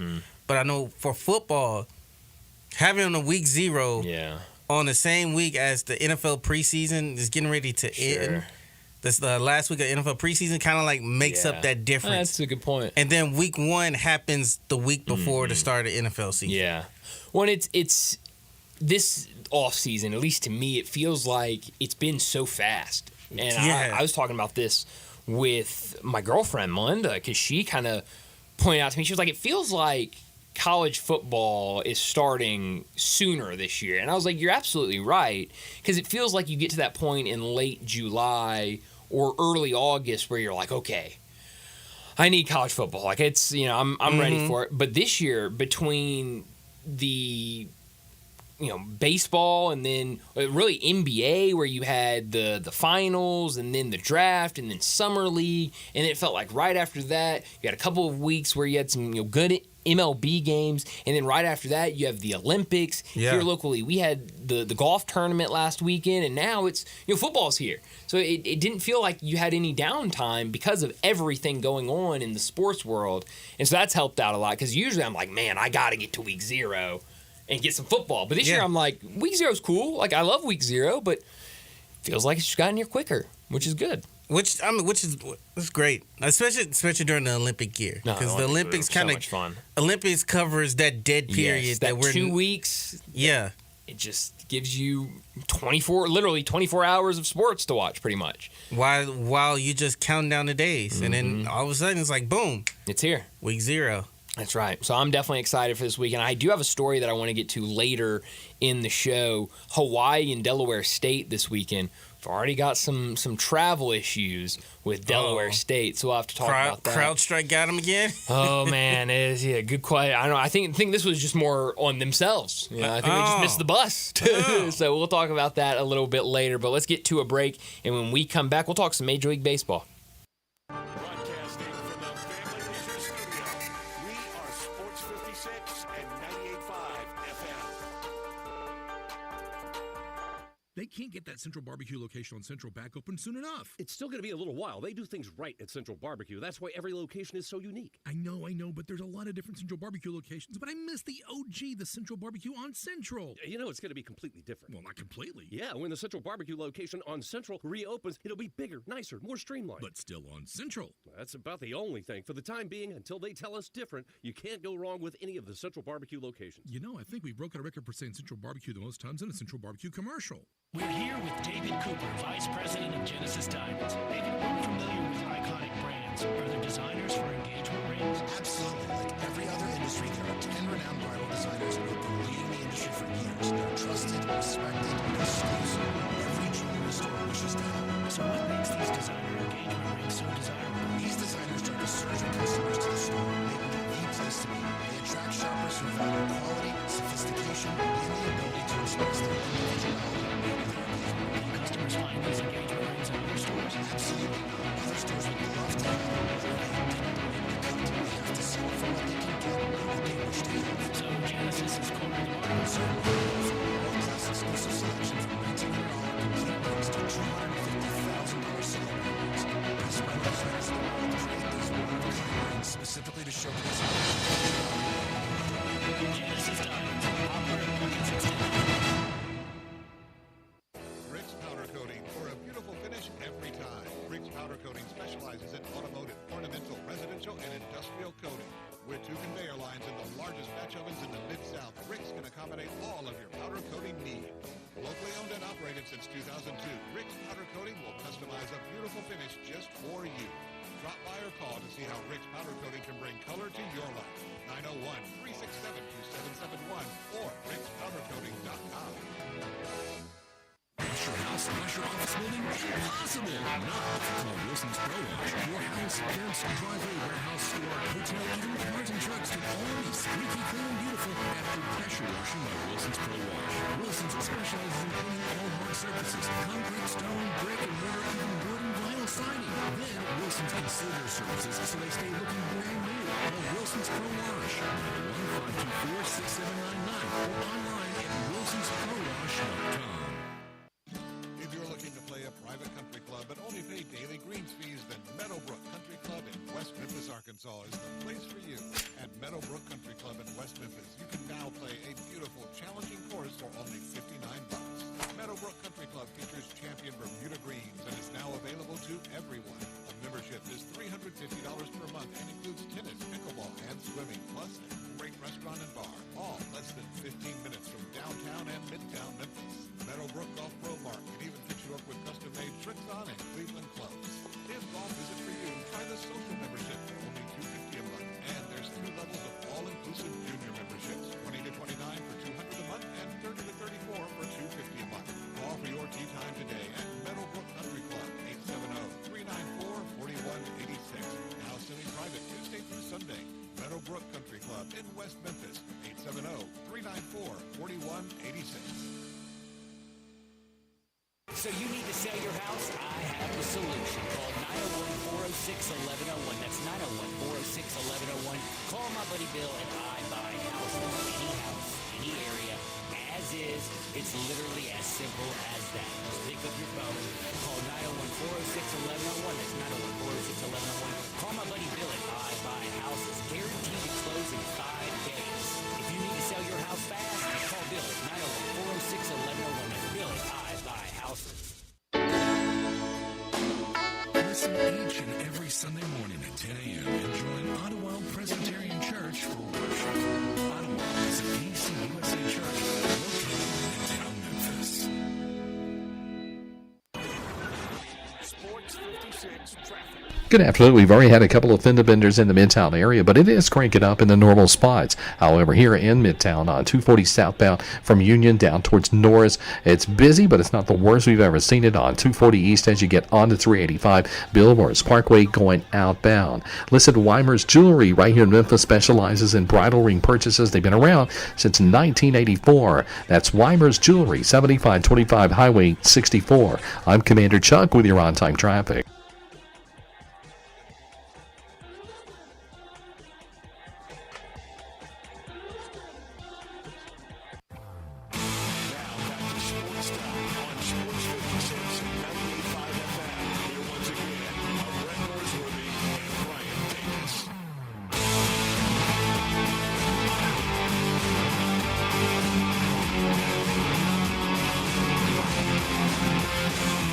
Welcome back into Sports Time. Bryant and Zach with you in our Family Leisure Studios. No Brett this week.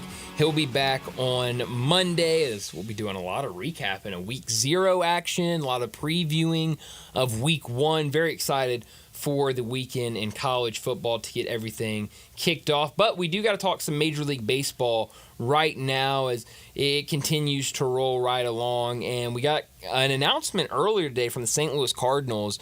I guess that's where we'll start. They've made some roster moves. Infielder Matt Carpenter has been activated from the 10-day IL. And infielder Lucan Baker has been recalled from Memphis. Lucan Baker, the big first baseman for the Redbirds, a fan favorite here locally. The fans that go to Redbirds games seem to love him. A lot of people asking, why hasn't he been called up? Why hasn't he been given that opportunity? It looks like he'll be given that opportunity now. This year, he's batting .231 with 32 home runs with the Redbirds at the AAA level. Last year, towards the end of the season, when things were going south and Cardinals were completely out of it, they called him up, and he hit .209 with a .313 on-base percentage, a .314 slugging percentage with 2 home runs in 33 games with St. Louis. So we'll see what he can do with the Cardinals. And as a result of those 2 moves, you had Jordan Walker, who was optioned to Memphis. You all right over there? I saw something on Twitter. I'm trying to talk roster my moves bad. here. I'm sorry. I'm sorry. Would you like to share, or is it not? No, it's nothing important. Okay. I'll share later. Jordan Walker has been optioned to Memphis from St. Louis in a move that I really didn't understand to begin with, why they called him up to the Cardinals, and then also infielder Brandon Crawford. Another decision that the Cardinals made in the offseason to make that signing, they didn't really understand. He's been granted his unconditional release, so he'll no longer be with the Cardinals, which I guess makes Connor upset. What was that face for? I love Brandon Crawford. Why? I love Brandon He Crawford. was terrible with the Cardinals. I mean, that doesn't matter. I didn't love the Cardinals, Brandon Crawford. It's just he's a great guy. Yeah, I mean, Brandon Crawford in general, good player, great career in Major League Baseball. He's been solid. I think the Not face. this year. I think the face was because I think this is the end of his MLB No, journey. This is unfortunate, though. Definitely it for him.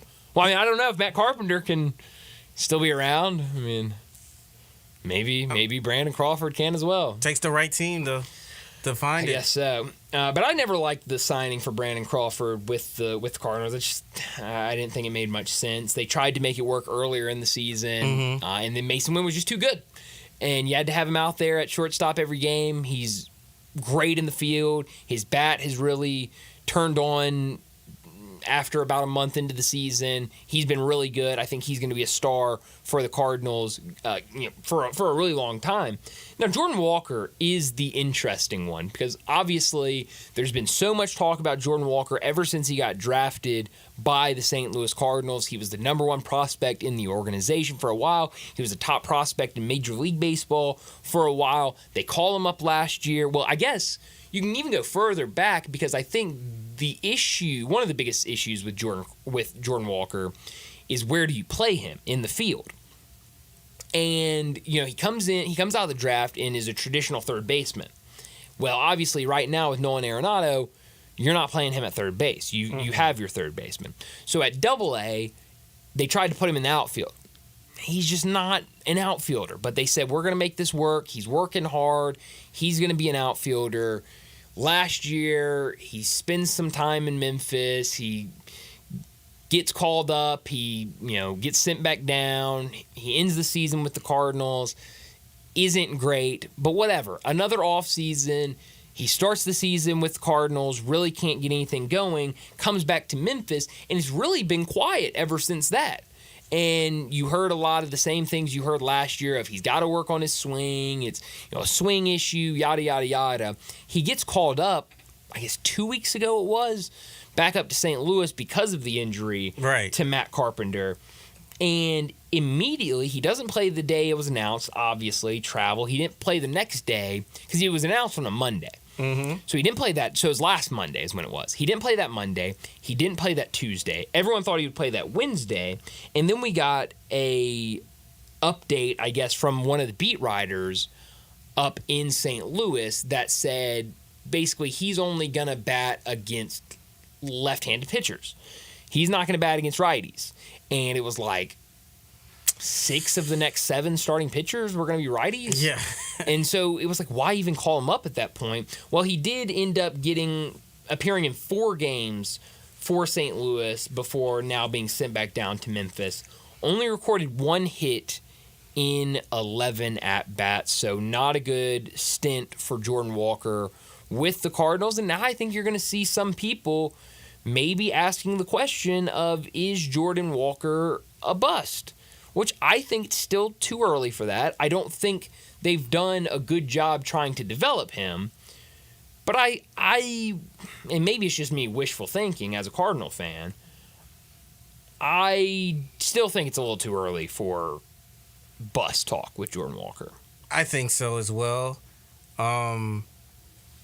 It's just kind of interesting because I think like when Judge finally got his chance, I think he was what 20, 27, 25, 27? Aaron Judge? Aaron Judge. But he was I'm like not he was like a much the older age. prospect by the Right. time he got to the Yankees.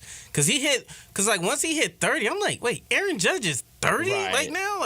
Like when that happened? Yeah. No, you're right. It was a late call up. I'm trying to get the exact year, but yeah, he's 32 right now.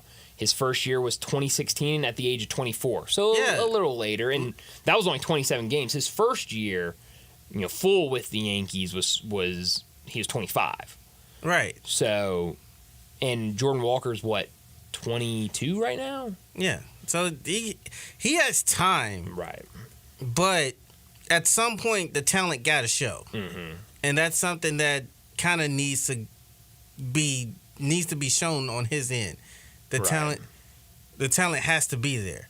Sure. And I think something that's hurting, he's 22 right now. Right. So I think another thing that's kind of hurting him is you look at a guy like Juan Soto, who his first season with the Nationals, he was 19 years old.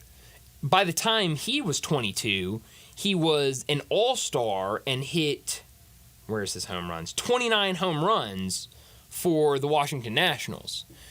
And so you look at that, and that was when, the Nationals were, on their way to a World Series. Mm-hmm. And so I think you look at that, and you look at kind of what Jordan Walker has been pushed out to be as a prospect, kind of the hype around him going into the draft, and then after he was drafted, he's this big guy, he's got a lot of size, he's got a big bat, he could become your power hitter for the future.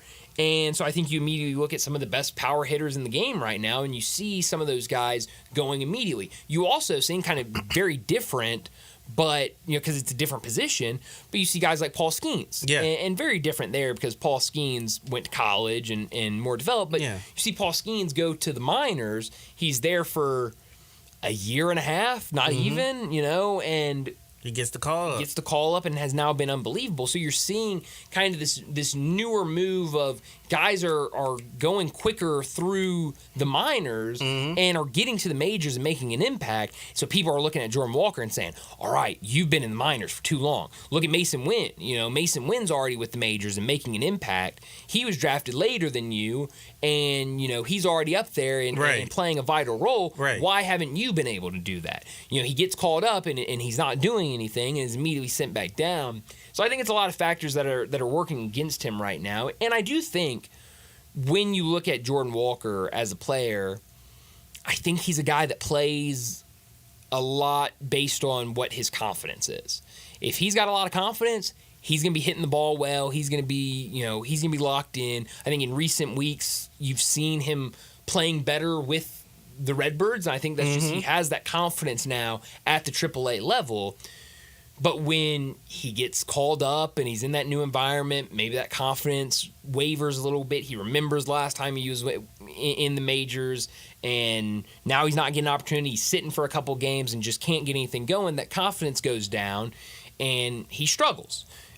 Who knows what happens? I would not be surprised at all if we see the next couple of days him with the Redbirds if he struggles because of that confidence. He just feels like a player that produces based on where his confidence is, and I think that's something that they've got to work on with him. Of look, you can't let your game be affected by where your confidence levels are at, because Major League Baseball, I guess baseball as a game, but certainly at its toughest level in the majors, is very much a game of ups and downs. You're going to go through slumps. You're going to go through weeks, maybe even months where you're not seeing the ball well, but you're also going to go through months where you're seeing it extremely well and you're hitting the ball well and things are working in your favor. Everything's clicking. Exactly. And so I just think with him, it just feels like a lot of what he does is based on confidence with him. I agree. But the biggest thing is like taking care of what's in front of you. Yeah. Is to be better than the minor league players that are already down there. And if you're looking just like them, you can't stand out, then the Cardinals are looking at you like, I think you're like just like everybody else here. Then they looking they looking for somebody else. So I'm hoping that Jordan Walker does get the opportunity. I know he's been on the starting roster for like the last couple of seasons, and then he just been getting sent down. Yeah, so I guess this year and maybe last year. Yeah, I think so. Yeah, they had him on the active roster, and then when they realized that he's not performing well, let's send him down to the minors and then bring somebody up. They're balling. So, but I will say this for the Cardinals, and it got me thinking about there's the shortstop position in Mason Wynn. Yeah. Or just the infield position in general. Like, they got a nice little rotation of players that they had that came from the farm system, but they haven't stuck. Yeah. So I'm thinking, like, was it Diaz? I forgot. I can't pronounce his name. Almez Diaz. Mm-hmm. Thinking about Paul DeJong. Yeah. Well, Paul, I don't like Paul DeJong. I don't think he's a very good player. Well, that's your. We have a pennant right here. Yeah, that's from the Pacific Coast League 2017 champions. Yeah. I mean, you can go down some of these names. Tommy Pham's back now. Yeah, but, he's back. You could say Tommy Pham. Stephen Piscotty never stuck anywhere. But his situation is kind of unfortunate. Sure. Though. Carson Kelly, now with the Diamondbacks. Well, he got traded. He's not with the Diamondbacks. Who's he with now? I forgot, but I know he got traded. I think it was the Tigers, if I'm not mistaken. Interesting. Tommy Edman. I think you're right. I do think I now remember that. Rangers. Oh, the Rangers. Okay, so wow. he traded from the Tigers to the Rangers. Yeah. Tommy Edman now a part of that list. Yeah, Edman is with the Dodgers. With the Dodgers now. Dakota Hudson. I mean, he's with Colorado, but not really. Luke Voigt, who kind of has been able to stick around, but not really. There's a couple other names on here that I can't find now. That you look up here. Adolis Garcia is a big name. Jack Flaherty, Zach Gallen. See, here's where the list really picks up. Zach Gallen, the Diamondback. Randall Grichuk. I mean, there were some really good names, and we could go. I mean, there's more than that are just on this list that we could go through. Randy Rosarena is another one. I see Luke Weaver on from a distance. Luke Weaver. That's another one. He's on now there, with the down Yankees. At the bottom. Yeah, so I mean, there's a lot of guys that they've sent off, and I honestly, and you kind of led me right into it. I would not be surprised if Jordan Walker's a guy that maybe can't get anything going the rest of the year, maybe either off season or next season. A guy's available. They say, all right, maybe it's time to he hasn't worked. We can go out and get this good player, but we got to give up Jordan Walker, and then 2 or 3 years down the road, we're looking up, and Jordan Walker is a really good player. Yeah.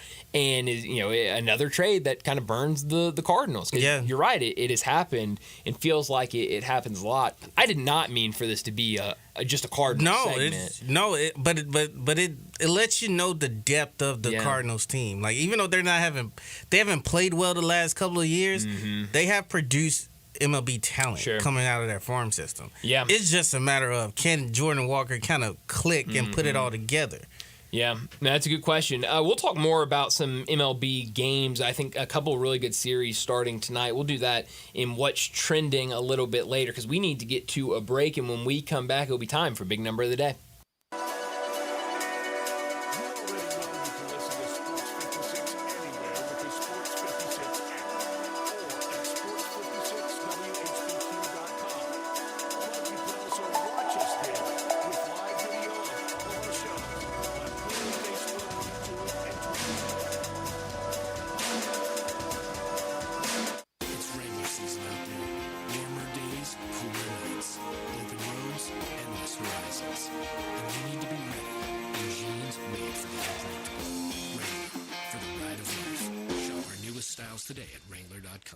Welcome to the Rendezvous. This is John Vergas. When my dad started the Rendezvous in 1948, I don't think anyone could have imagined we'd still be serving shoulder, cheese plates, and our world-famous dry rub ribs 75 years later. But we are still here in the basement, in an alley in downtown Memphis. We sincerely thank you for making the Rendezvous what it is today. Charlie Vergas Rendezvous. A legendary experience for over 75 years, whether you dine in, pick up, or ship across the country. This is the story of the one. As a maintenance engineer, he hears things differently. To the untrained ear, everything on a shop floor might sound fine, but he can hear gears grinding and a belt slipping. So he steps in to fix the problem at hand before it gets out of hand. And he knows Granger's got the right product he needs to get the job done, which is music to his ears. Call CraigGranger.com or just stop by. Granger. Always get it done. I'm Gary York. I'm the service director at Lexus in Memphis. Our service department wants to be more than just a place where you get your oil changed. We do glass repair, windshield replacement, recalibration of your camera and sonar systems, even wheel repair, tire replacement, all the things you would expect from a luxury automotive dealer. Please check out our website. You can schedule your appointment, check out our specials, hours of operation, or if you'd like to do it in person, please reach out to one of our associates at 901-271-5199. Here's Brooke Burke for Skechers' new Workout Walker footwear. Do you know the world's #1 most popular form of exercise? It's walking. And one company has you covered. Skechers, the comfort technology company, with their newest performance walking sneaker, Skechers Workout Walker. Because the Skechers Workout Walker is fully loaded to get the most out of your walk, including a carbon-infused plate in the sole to add more spring to your step. Find Skechers Workout Walker for men and women at a Skechers store, Skechers.com, or wherever stylish footwear is sold. Keep it twisted all year long with Twisted Tea Hard Iced Tea. Twisted Tea is real iced tea that packs a punch with 5% alcohol. Tastes great at the beach, mountains, or even in the backyard. Look for the bright yellow Twisted Tea cans. Responsibly. Now back to Sports Time on Sports 56 and 98.5 FM. Here once again are Brett Norsworthy and Brian Davis.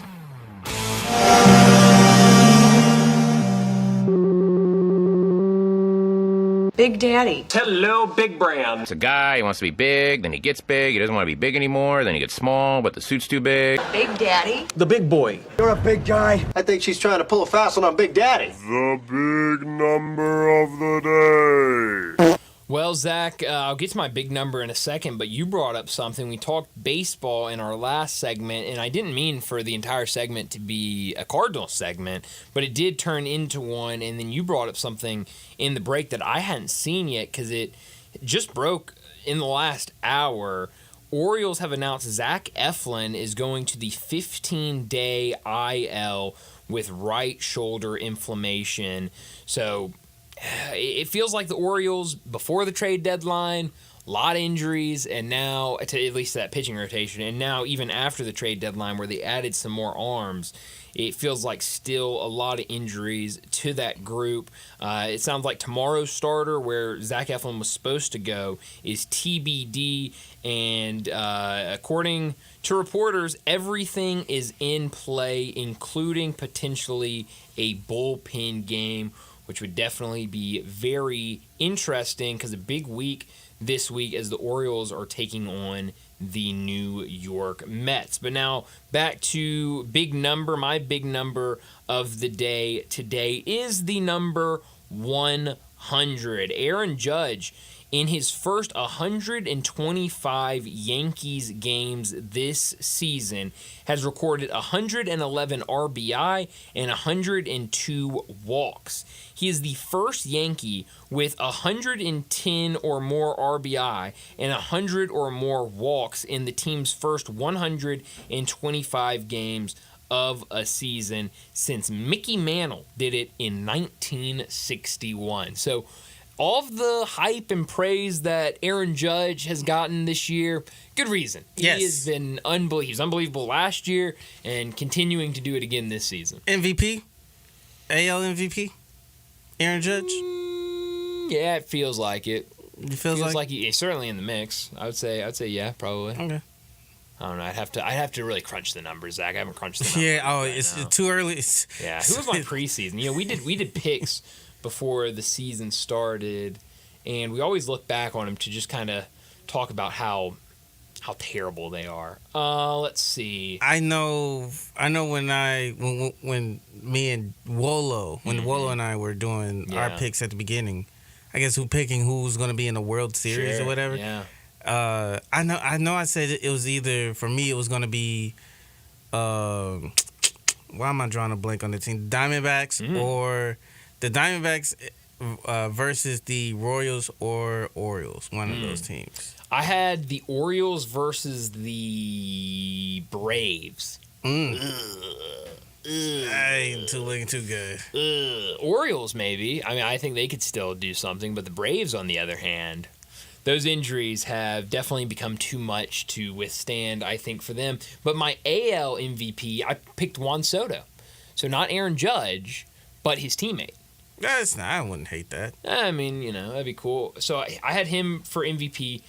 Shane Bieber for my Cy Young, which he is out with Tommy John in surgery. Yikes. Manager of the year was Brandon Hyde. So I mean, he could maybe Orioles continue to play well. Maybe he could become the manager of the year. My rookie of the year, Junior Caminero. I think he just got called up to Tampa Bay, so I don't think he is going to be the rookie of the year. So yeah. Really? I mean, you said Junior Caminero? Yeah, Caminero. Caminero? I think he just got called up, didn't Yeah, he just called up. You had him as your rookie of the year? Mm-hmm. Yeah, I saw a lot of preseason hype for him. I thought maybe we'd get the call up earlier. Yeah, that's on me, you know. That's on, bad scouting. I'm sorry. For my NL picks, just since we're on here, might as well. Mookie Betts MVP. Look, would have won it if it wasn't for the injuries. Injuries got him. Injury bug got him. Hey, maybe if he comes back, looks hot, maybe he does it. But I don't think he missed too many games. I think so too. Cy Young, Yuri Perez. Another guy with Cy Young surgery, or not Cy Young surgery, Tommy John surgery. Mm-hmm. So both my Cy Young picks, both Tommy John surgery. Love that. That's not ideal. Rookie of the year, Jackson Churia for Milwaukee. The Milwaukee. Mm-hmm. I mean, he's starting to catch on late. Yeah, but it's a one-man race now. Yeah. It's Paul Skeens. Yeah, it does. I don't know why I didn't pick Paul Skeens. Yeah, I don't know. Well, I don't think a lot of people were expecting him to come in and be dominant so quickly either. So yeah, I don't know. Maybe not. You got a big number today? Big number for me is number 4. Okay. And the reason why I picked number 4. 4. I got nothing. 4 days away from the start. Oh man. 0. Oh man, that's a great big number, Zach. I can't 4 wait. days away. I honestly can't wait. I mean, like I said, I don't care who's on television. If there's college football on television, I'm gonna be watching it. I just keep an eye on it. You might not be keep an eye on it. I'm just saying for you, even for like the ones that are not like big football people, like they can keep the eye on it. Yeah, just take a peek at it. Yeah, that's all. Yeah, Nothing I'm excited for it. 4 days away, it's hard to believe. But let's go ahead and wrap up another hour and get to a break. And when we come back, we're talking the National Football League with Bo Marchant.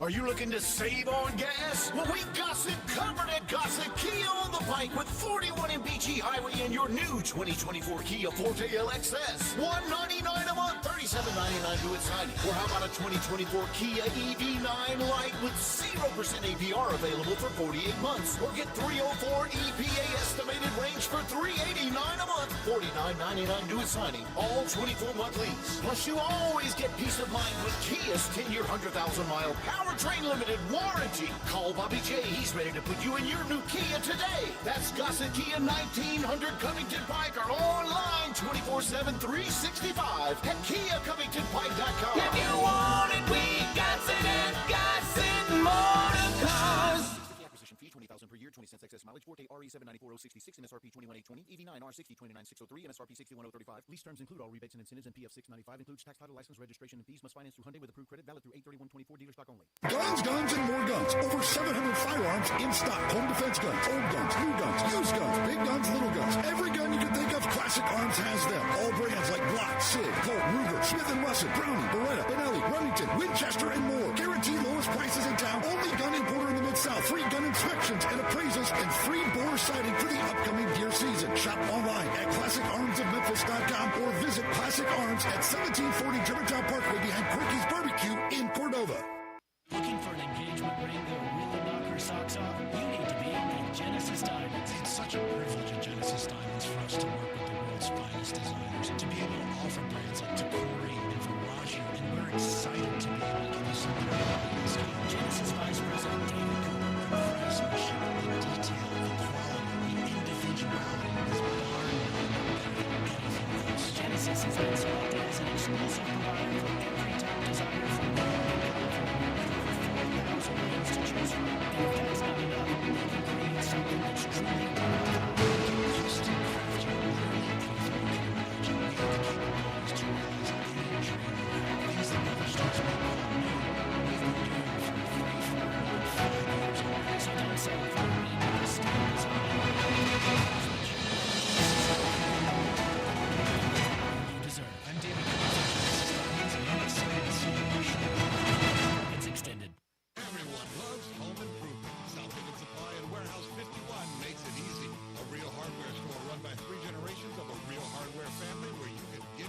Whether it's repairs, remodeling, or new building, kitchens, bathrooms, tiles, tubs, vanities, sinks, mirrors, lighting, furniture, even door hardware. All the latest designs as well as timeless classics. And if outdoor fun is on your mind, they have the Big Green Egg and Accessory. South Haven Supply at Warehouse 51, 8560 Highway 51. Easy home improvement.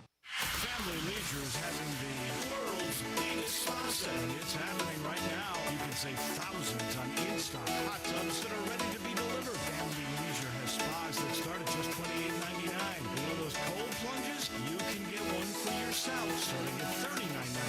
Or how about swim spas? They start at $17,499. Plus, Family Leisure has set up special financing just for this event. Have you been sitting on the fence about an above-ground pool? Get off that fence and get to Family Leisure to take advantage of huge discounts on all their in-stock above-ground pools. And if you need some patio furniture, it's all priced to move out now. It's not too late to have some summer fun, courtesy of Family Leisure. But you better hurry up.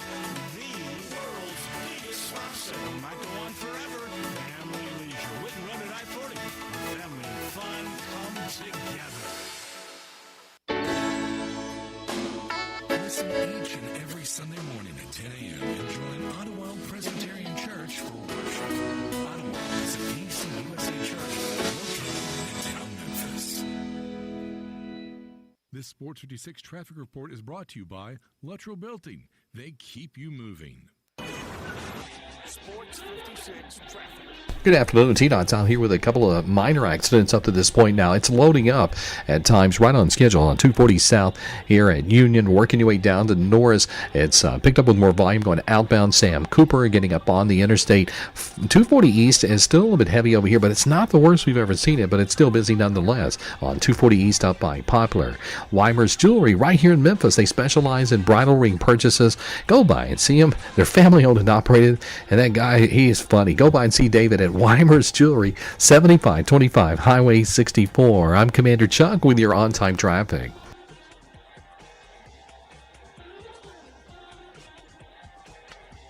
We are Sports 56, WHBQ Memphis, and W253DF Memphis, Flynn Broadcasting Stations. National Football League talk every Tuesday with Bo Marchant, covering the NFL Draft at collegetopro.com and the NFL Draft Bible, covering the Steelers for Sports Illustrated, living and running in Eastern Ohio, and on Twitter X at Bo Marchant. Here's Bo with Bryant and Brett. Bo Marchant joins us every Tuesday afternoon to talk the NFL, and a lot to get to today. We're going to make our AFC picks a little bit later in the segment, but we got to start off with some NFL news. Bo, thanks so much for joining us. I'm curious, because there's a lot of places I could start, but I do want to start with the comments we heard from Tua Tagovailoa yesterday morning on the Dan Le Batard show, kind of talking about the differences between Brian Flores, the coach he had when he started with the Dolphins, and now Mike McDaniel. Kind of said Brian Flores, it was a lot of, putting him down almost, talking about how he wasn't good enough and he was a bad quarterback and stuff like that. And now with Mike McDaniel, it's all positive and very much kind of what you see on the outside of Mike McDaniel. It sounds like, from Tua at least, that's what the players get. Very positive, very energetic, that type of thing. What did you make of what Tua had to say in his interview yesterday on the Dan Le Batard show? I read the same piece, and I was kind of shocked at how honest he was in assessing the question and saying how disruptive it was when he was under the direction of Brian Flores. And, and it kind of brought back the memories how, the Dolphins were always in the mix for another quarterback when they actually had a quarterback right there on the roster that it just appears that Brian Flores did not want to develop and did not want to believe in. So, I thought Flores, at the time of his firing in Miami, I was disappointed because I thought he was doing a very good job down there. But even then, you kind of start to reflect back, and there was moments where you just kind of always saw the hiccups in the relationship in terms of, why is Tua not starting? What are they doing? They're kind of one step forward, two steps back with the quarterback position. But he laid it out there. and he was still elegant about it in terms of not throwing him completely under the bus and things like that. But he was professional about it. But you could obviously see in the words that he said to Lepertard that there was a dysfunctional head coach with the quarterback. And listen, if you're going to be a head coach in the National Football League, probably even college football or high school football, if you're not getting along with the guy under center, then you better check yourself because you're not going to be around long. And obviously Flores is dismissed. I was shocked when he got fired because, again, I thought he was doing a good job. I did hear rumblings that he ran a tight ship and things were not easy for guys. And I think Tua kind of peeled another layer back of kind of what I heard back then, and kind of showed that Flores might be a tough character when it comes to that head coach. Well, and I think something you said is I think what all of this comes down to. I mean, you talk about the coach he is, and has came from that Bill Belichick tree, and we know Bill Belichick is a little different in terms of maybe his coaching style. And we were talking about it earlier. I remember seeing some quotes from some of the players from those really good Seahawks teams talking about Pete Carroll and how he would address different players, and with the defense, he would be really hard on them and, tell them how they were terrible when, they had a practice with only one interception. And then, he would turn around and to Russell Wilson, and, maybe Russell Wilson went out and threw 3 interceptions that day in practice and would say, hey man, that was, great practice. Let's just keep working and getting better. This really feels like, so we've seen that there are coaches out there that talk like this to players. It really feels like this was Brian Flores not understanding which players he could do that with, and which maybe didn't take that and use it to kind of as the firepower, if you will. Kind of confidence levels are different with different people, and maybe what you can do with one player you can't do with a player like Tua Tagovailoa. That feels like to me what all this boils down to. Yeah, for me, I think it was just Brian Flores, and you got to wonder how Tua got there. At the time, tank for Tua, you kind of got to go back in the memory bank and think where the Dolphins were and what that was the whole point of them, losing if they were losing, and then the whole debacle were they supposed to lose games on purpose to tank for Tua, blah blah blah. I think they picked them 6th or 7th in the draft, so they weren't the worst team that year. They did win football games, and that's why I was admirable of Flores' job, because they were a team that didn't look like much, but they kind of exceeded expectations, still picking in the top 10. But when you're considered the team to pick number 1 and you pick 6, you kind of, you played better than what one thought. You know what? I mean, they said Mike McDaniel, I think Tua said that, he showed him 700 highlight plays of what he did well. I just take it that Flores wasn't convinced that Tua was going to be the guy. And however he got selected, and sometimes it happens, you got a general manager, you got a you got a scouting department, you got a front office, who knows how much Flores had input-wise on what direction they were going to go. Like, in Pittsburgh, it seems like Tomlin has a pretty good pulse. They always joke it's still going to come down to Mr. Rooney's call. I don't know how much that is, but they always like to say that when we do our draft meetings. But who knows where Flores was in terms of, his opinion. But to me, it just seemed like Flores didn't believe in Tua. That's why there was all the talk about maybe them going out and getting the quarterback. And lo and behold, Flores is doing what he's doing. And Tua, just got, $227 million, $21 million a couple weeks ago or a week ago.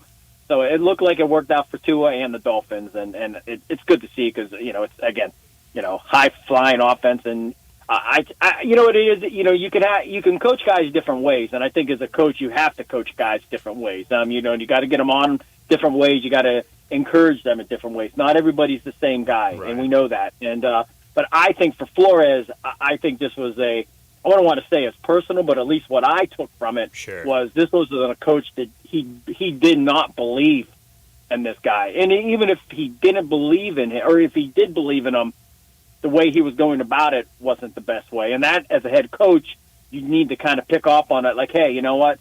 I'm yelling at Brian every day saying his intros aren't the right way. Maybe I got to go about doing it a different way. Right. And that's what I took from it. So, and I still respect Flores as a coach. Absolutely. I still think, a good coach, just because you have a bad interaction with the player. And we know the NFL is a finicky organ. All the teams, you might not be with somebody this month or this year, but who knows? They all have careers. just hypothetically, I know in the here and now it'd be unthinkable just hypothetically to think that Tua's playing for the Broncos in 3 years and Brian Flores is the D coordinator there. So you just never know how it might end up. Oh, yeah, absolutely. In your neck of the woods with the team you cover, the Pittsburgh Steelers, there's been a lot of talk this week after the second preseason game for them, and specifically these quarterbacks with Russell Wilson and Justin Fields. What did you think about both of their performances in the week 2 of the preseason? Oh, I mean, I think Broderick Jones would probably be the first one to tell you that it was the O-line. I mean, he got beat twice bad. And it was shocking because they had a joint practice on Thursday where you had actually took notice of Broderick Jones. You know, he was playing well against Greg Russo. He was stonewalling Von Miller. But that particular night when they lined up, I mean, the Bills took it to him and that O-line. Russell Wilson never had a chance. Right. And, you know, maybe if he were Justin Fields in that first series or the first 5 series Russell Wilson was in, you know, maybe he would have, you know, been able to do different things with the legs. But, you know, absent of that, I mean, you know, there was just a total collapse of the pocket. Russell had nowhere to go. So I would put more emphasis on the line. And when I left there that night, I didn't think they looked good. But then again, last year I watched them for 3 games, and I thought, wow, this offense is ready to take it to another level. This team's really primed for something special. And we come to learn that, you know, preseason does mean something, but in the end, it doesn't mean anything. And they finished 28th in points scored.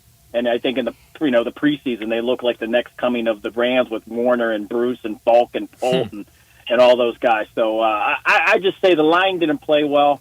They didn't play well. The run game was awful. I think the running backs at the point, I think their running backs are averaging 5.8 yards per carry against the Steelers defense. So, you know, but again, you know, it's preseason. Cam wasn't in, Watt wasn't in. There's a lot of factors, but nonetheless, it's not encouraging when you're getting beat up. But I just thought both in the trenches, offensively and defensively for the Steelers, didn't really show up. And I think for offensive line not playing well, it's kind of hard to say, you know, Russell or Justin not having the best night. I still think they're better off with either one of those guys than they were going into this, you know, after we look back with Pickett and the group that they had in Trubisky and Mason Rudolph. I still think the Steelers will have a better offense, even if it's not a high-powered offense. I still think they'll, you know, be a better team to watch. Maybe not necessarily the wins will follow, but at least offensively they won't be just so stagnant and dismal.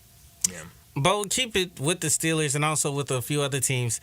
It's starting to seem like this, especially the last couple of years, when it comes to this quarterback market, that if you don't have one, you either got to overpay for one or you're putting a lot of eggs in your basket on unproven talent on the next level. How can we get to the point where you can say, hey, it is okay to overpay for a very good veteran quarterback and not have to like think twice about it?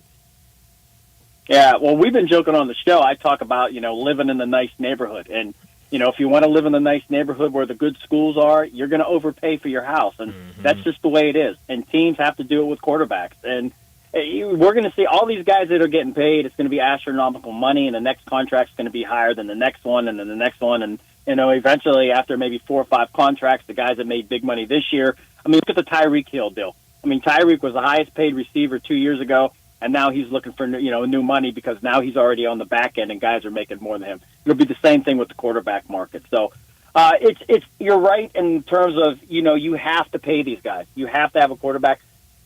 Pittsburgh, you know, they're in a real, you know, if things don't work out, at least they're not on the hook for big money with these guys. The bad part is neither one of these guys work out in terms of Russell Wilson or Justin Fields, then they're looking at 2025, you know, scratching their head saying, which direction do we go? I don't really think it's going to play out that bad. I still think there's a lot left in the tank.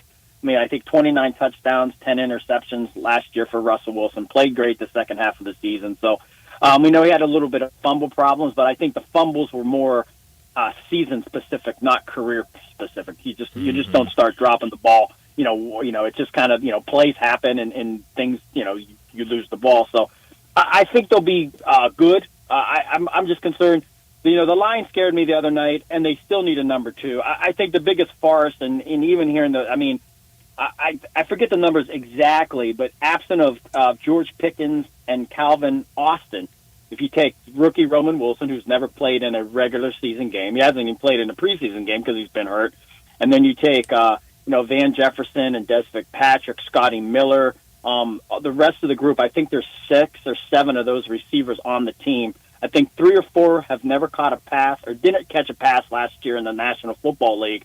I have Miller, Van, and Quez Watkins combined for like 38 receptions, which is equal to Ramondre Stevenson, the running back for the Patriots. Now think about this. Now you have 7 guys that are they equaled what one running back had for a dismal offense in New England.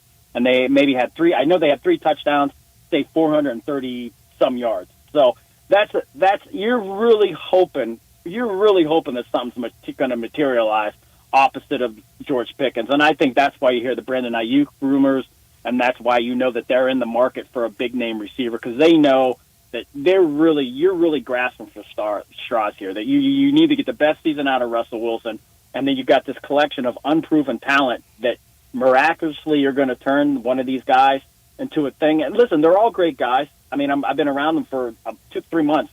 It's not that they're not working hard. Van Jefferson is catching passes a half hour, the jug machine, every single practice that dude is working. So they're putting their time in, but, sometimes even working hard and putting your time in doesn't necessarily translate into success at the next level, that, because it's such an elite class for you to be on the field. So I hope it works out. I hope, Van, again, all these guys, Quez, they're great. They just, they're great to be around. You could tell they're working hard. They've made plays in camp.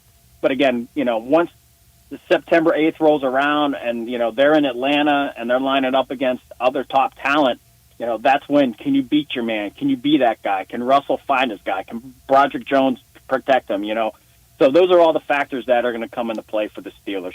Yeah. Talking to Bo Marchant, he joins us every single Tuesday to talk the NFL. And Bo, let's go ahead and get to our AFC picks. I want to make sure we have enough time for us to get all 3 of ours in. I have Brett's, so I'll start with Brett's list, and then we'll go to you, Bo, and then we'll go back to me for my picks. I think last year, who was the team last year, Bo, that Brett had? I don't remember. Chargers. It was the Chargers. That's right. It was the Chargers. Yes. So, yeah. So I remember that last year from Brett. So let's see what he has for his AFC. In the AFC East, he has Miami finishing number 1, Buffalo 2, the Jets 3, and the Patriots 4. In the AFC North, he has Cleveland finishing 1, Cincinnati 2, Baltimore 3, Pittsburgh 4. AFC South, he has Houston 1, Jacksonville 2, Indianapolis 3, and the Tennessee Titans 4. And then in the AFC West, he has the Chiefs 1, Chargers 2, Denver 3, and Las Vegas 4. And then for his AFC playoffs, he has Miami coming in as the number 1 seed, Kansas City 2, Cleveland 3, Houston 4, Cincinnati 5, Buffalo 6, and Baltimore 7, which sets up his playoffs looking like this. 7th seed Baltimore at Kansas City. He has Kansas City winning. 6th seed Buffalo at number 3 Cleveland. He has the Browns winning that one. And then 5 Cincinnati at Houston, and he has the Bengals winning that one. His divisional round, he has 5 Cincinnati at number 1 Miami, with the Dolphins winning that one, and number 3 Cleveland at number 2 Kansas City, with Cleveland winning that one. So he has an AFC championship game of Miami versus Cleveland, with Miami beating the Browns to advance to the Super Bowl. So, interesting things there from Brett. What does your AFC look like, Bo? All right. My AFC, I'll start with the, AFC East. I have the Jets 1, the Fins 2, the Bills 3, and the Pats 4. Wow. In the AFC North, I have the Ravens 1, the Bengals 2, the Steelers 3, and the Browns 4. In the AFC South, I have the Texans 1, the Colts 2. I really wanted to put the Colts 1. I'm telling you guys. That's one of when we hang up, I'm going to gag. But Colts 2, Jags 3, Titans 4. In the West, I have KC 1, I have Denver 2, Chargers 3, Raiders 4. And then my seeds, the number 1 seed is the Jets. The number 2 seed is the Ravens. The number 3 seed is the Texans. The number 4 seed is KC. Number 5 seed, Bengals. Number 6 seed, Miami. Number 7 seed, Denver. And then I have the Ravens winning. So I have the Jets would obviously be off. So I have the Ravens beating Denver. I have the Texans losing to the Dolphins, and then I have the Bengals beating the Chiefs.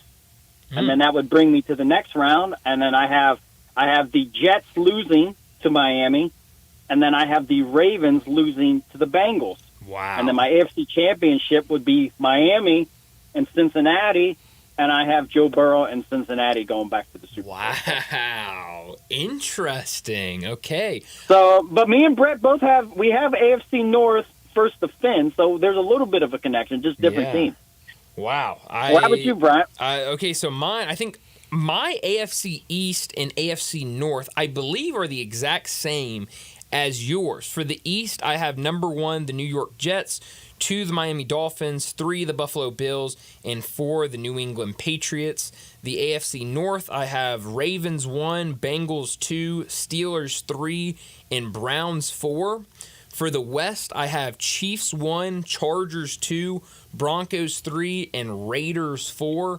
And then the AFC South, I have Texans 1, Jaguars 2, Colts 3, and Titans 4. So my playoff looks like, in terms of seed, Ravens 1, Jets 2, Chiefs 3, Texans 4, Dolphins 5, Jags 6, and Bengals 7. So my wild card is 7th-seeded Bengals at 2-seeded Jets. I have the Jets winning that one.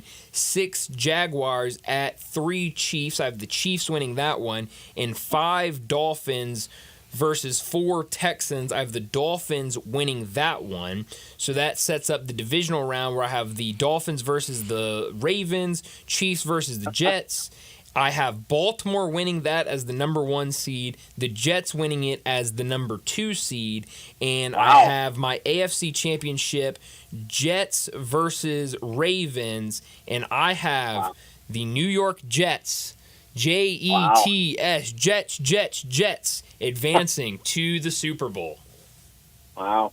Well, we all have an AFC East and an AFC North team in the AFC championship. So that means, we're different, but we're at least we're all in the same neighborhood, I guess. I mean, nobody has nobody has Chiefs and Texans or nobody.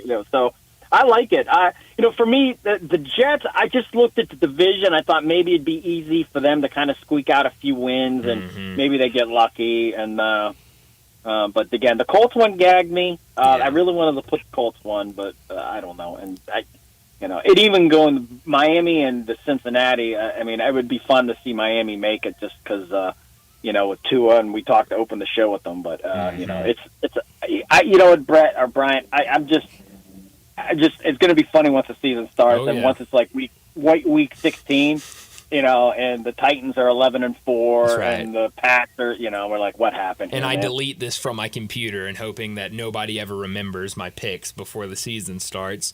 My question for you, Bo, and correct me if I'm wrong on yours. I know I have mine and Brett's in front of me.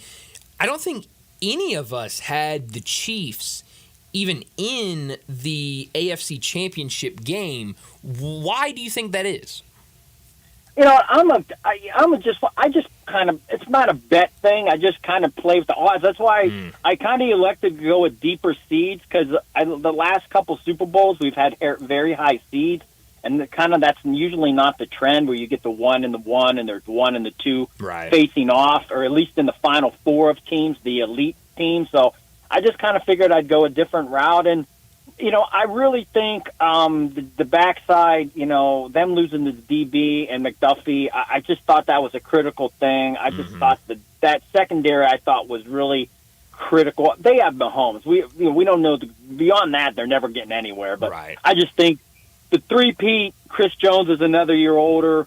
Who knows? Rashee Rice, is he going to get suspended? How long that affects them? And I just think the back end, that defense, and there's no question Mahomes is the man. Mm-hmm. But to think of a three-peat, it's you're just asking for a lot. That's all. And I just figured Joe Burrow.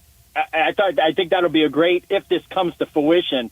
You imagine the first week KC at home, Arrowhead, and here comes Joe Cool into Cincinnati, the Red Hot Bengals team, and then they leave Cincinnati because they're probably still gagging after losing that game with the late hit to Mahomes, where it looks like they had the game wrapped up. So that would probably be a bittersweet moment for the the Chiefs, but they would the Cincinnati Bengals would love to probably have that kind of come about. If they're going to go anywhere and win a road game, knowing that they're going to come out of a winner, I guarantee they'd all sign up to go to Arrowhead and get that win. Oh, absolutely. Last thing for you, Bo. I asked Zach and Connor earlier because I didn't have them put together a whole AFC predictions, but I asked them kind of who they thought would win. We just kind of talked about the AFC earlier, and we all had a conversation about the Buffalo Bills and specifically this receiver core, because I go back and I think we talked about it last week where Josh Allen played in the first preseason game for the first time in like the last 5 years, and he said that the biggest reason he wanted to do that was because of all the new faces in that receiver room in Buffalo. Who's the guy at the receiver position for Josh Allen this year? He came on strong down the stretch, and Diggs and Gabriel Davis, they all get the hype. Dawson Knox, they got great tight ends, but Khalil Shakir, he was really the guy that he was coming down the stretch, played fantastic, and Thursday at practice, I know when Josh Allen was practicing against the Steelers, he was finding Khalil Shakir, often. So I think he's definitely going to be the number one. I know they drafted Keon Coleman out of Florida State to be that too, but still a rookie, still a lot to learn. And they got some other integral pieces, but I think Shakir is definitely going to be the one there. And I think he's the security guy for Allen. He's going to be the guy that he trusts, and I think. He's going to accumulate a lot of production in terms of being the guy. Number 17 to 10, you're going to see that a lot in the stats, I think. Yeah, I think it's going to be an interesting year for Buffalo, especially with all those new receivers that they brought in. But, Bo, as always, thanks so much for joining us. And next week when we talk to you, we'll do our NFC predictions. Well, I have one prediction. There's somebody on this program that's I know for a fact, is going to have Dallas number one in the NFC East. That I can predict for sure, I think. Well, I guess we'll just have to wait and see next week. Thanks, Bo. Later, guys. Have a safe week. You too, Bo. Thanks. Bo Marchant joining us every week to talk the NFL and some interesting predictions for all three of us, I think. And I was kind of surprised none of us had the Chiefs even in the AFC Championship game, which I think it's interesting, very interesting. But I kind of went back to different receivers in there last year. The team wasn't kind of struggled until we really got to postseason play. So we'll just have to wait and see. But that's how it is. I just went back during. In the segment before this one at 4:45 and went through my predictions in Major League Baseball, and they're all over the place. So you really never know what's going to happen when you make predictions. But let's go ahead and get to a break. When we come back, we'll talk about what's trending. Start your day with Sports 56 Mornings with Greg Gaston and Eli Savoy. Weekday mornings from 7 to 10, right here on Sports 56 and 98.5 FM. Locally owned and operated for over 40 years, Automatic Gates Construction tailors custom gate solutions for all your residential, commercial, and industrial needs, including repairs, maintenance, and installation. Automatic Gates Construction specializes in designing and installing automatic gates and fencing that seamlessly blends security, functionality, and aesthetic appeal. Elevate the safety and efficiency of your property with a premium gate solution. Automatic Gates Construction at myautomaticgates.com. A lot can happen between falling in love with a house online and owning it, between imagining living there and breathing in your new home for the first time. Having an advocate who can help you navigate the complex world of financing, inspections, negotiating, analyzing the market, and talking through any anxieties that may pop up, that can make all the difference. That's what the expertise of a Realtor can do for you. Realtors are members of the National Association of Realtors and bound by a code of ethics, because that's who we are. Right now at Wendy's, you can get a small Frosty for $1. And literally everyone is going. The car behind you, going to get a $1 Frosty. The car ahead of you, already had one, going for second. The person who cut you off earlier, you guessed it, $1 Frosty. Maybe it's all a sign for you to go get one. Just don't cut anyone off. No one likes that person. The iconic Frosty for $1, gotta be Wendy's. Time only at participating U.S. Wendy's. Not valid in a combo. Prices may be higher in Alaska, Hawaii, California, and via third-party delivery. Drive like a pro and support a great cause during the sales drive at Landers Ford in Collierville, Landers Ford South in South Haven, and Landers Ford North in Covington. We've provided over 100 new Fords to be driven by the pros at the FedEx St. Jude Championship. Now they're all being sold with demo prices. That's right. Over 100 new Fords driven by the pros are being sold with demo pricing below market value. A portion of the proceeds go directly to the St. Jude's Children's Research Hospital. This is a once-a-year opportunity to trade up and drive like a pro while supporting a great cause. Visit LandersMemphis.com. That's LandersMemphis.com. Or come see us at Landers Ford in Collierville, Landers Ford South in South Haven, or Landers Ford North in Covington. With our Landers Easy Pass, you can get top dollar for your trade-in to help you save even more.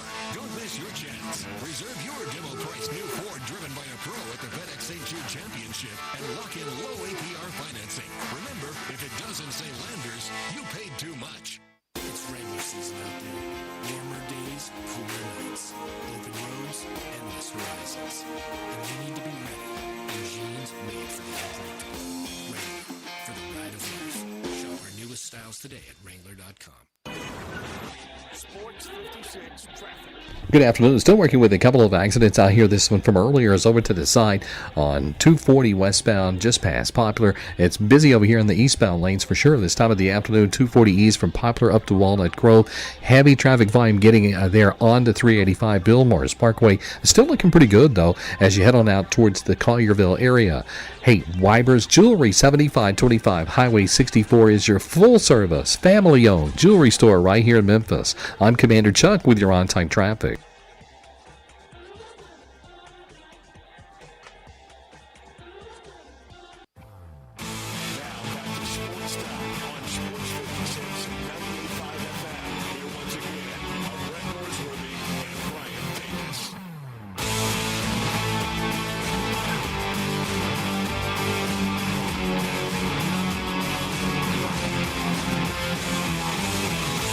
Welcome back into Sports Time. Bryant and Zach with you as we got about 30 minutes left in today's show. We got to talk about what's trending. A couple things I want to get to during what's trending, but the biggest thing is something we talked about a little bit earlier when Matt Infield joined the show, and we kind of got the announcement last night that there was going to be an announcement today from the University of Memphis from the soccer program, and we learned today that they are setting up a fund, Liza's Light Fund, to raise money for a new soccer stadium, improvements to the soccer field and stadium, and also track and field does their events over there. I looked at the website earlier where they're doing the fundraising for it, where you can go on and fundraise. It's lizaslight.org if you want to donate to the fundraiser, and they've got a video down at the bottom, I think it's like 17 or 18 minutes long,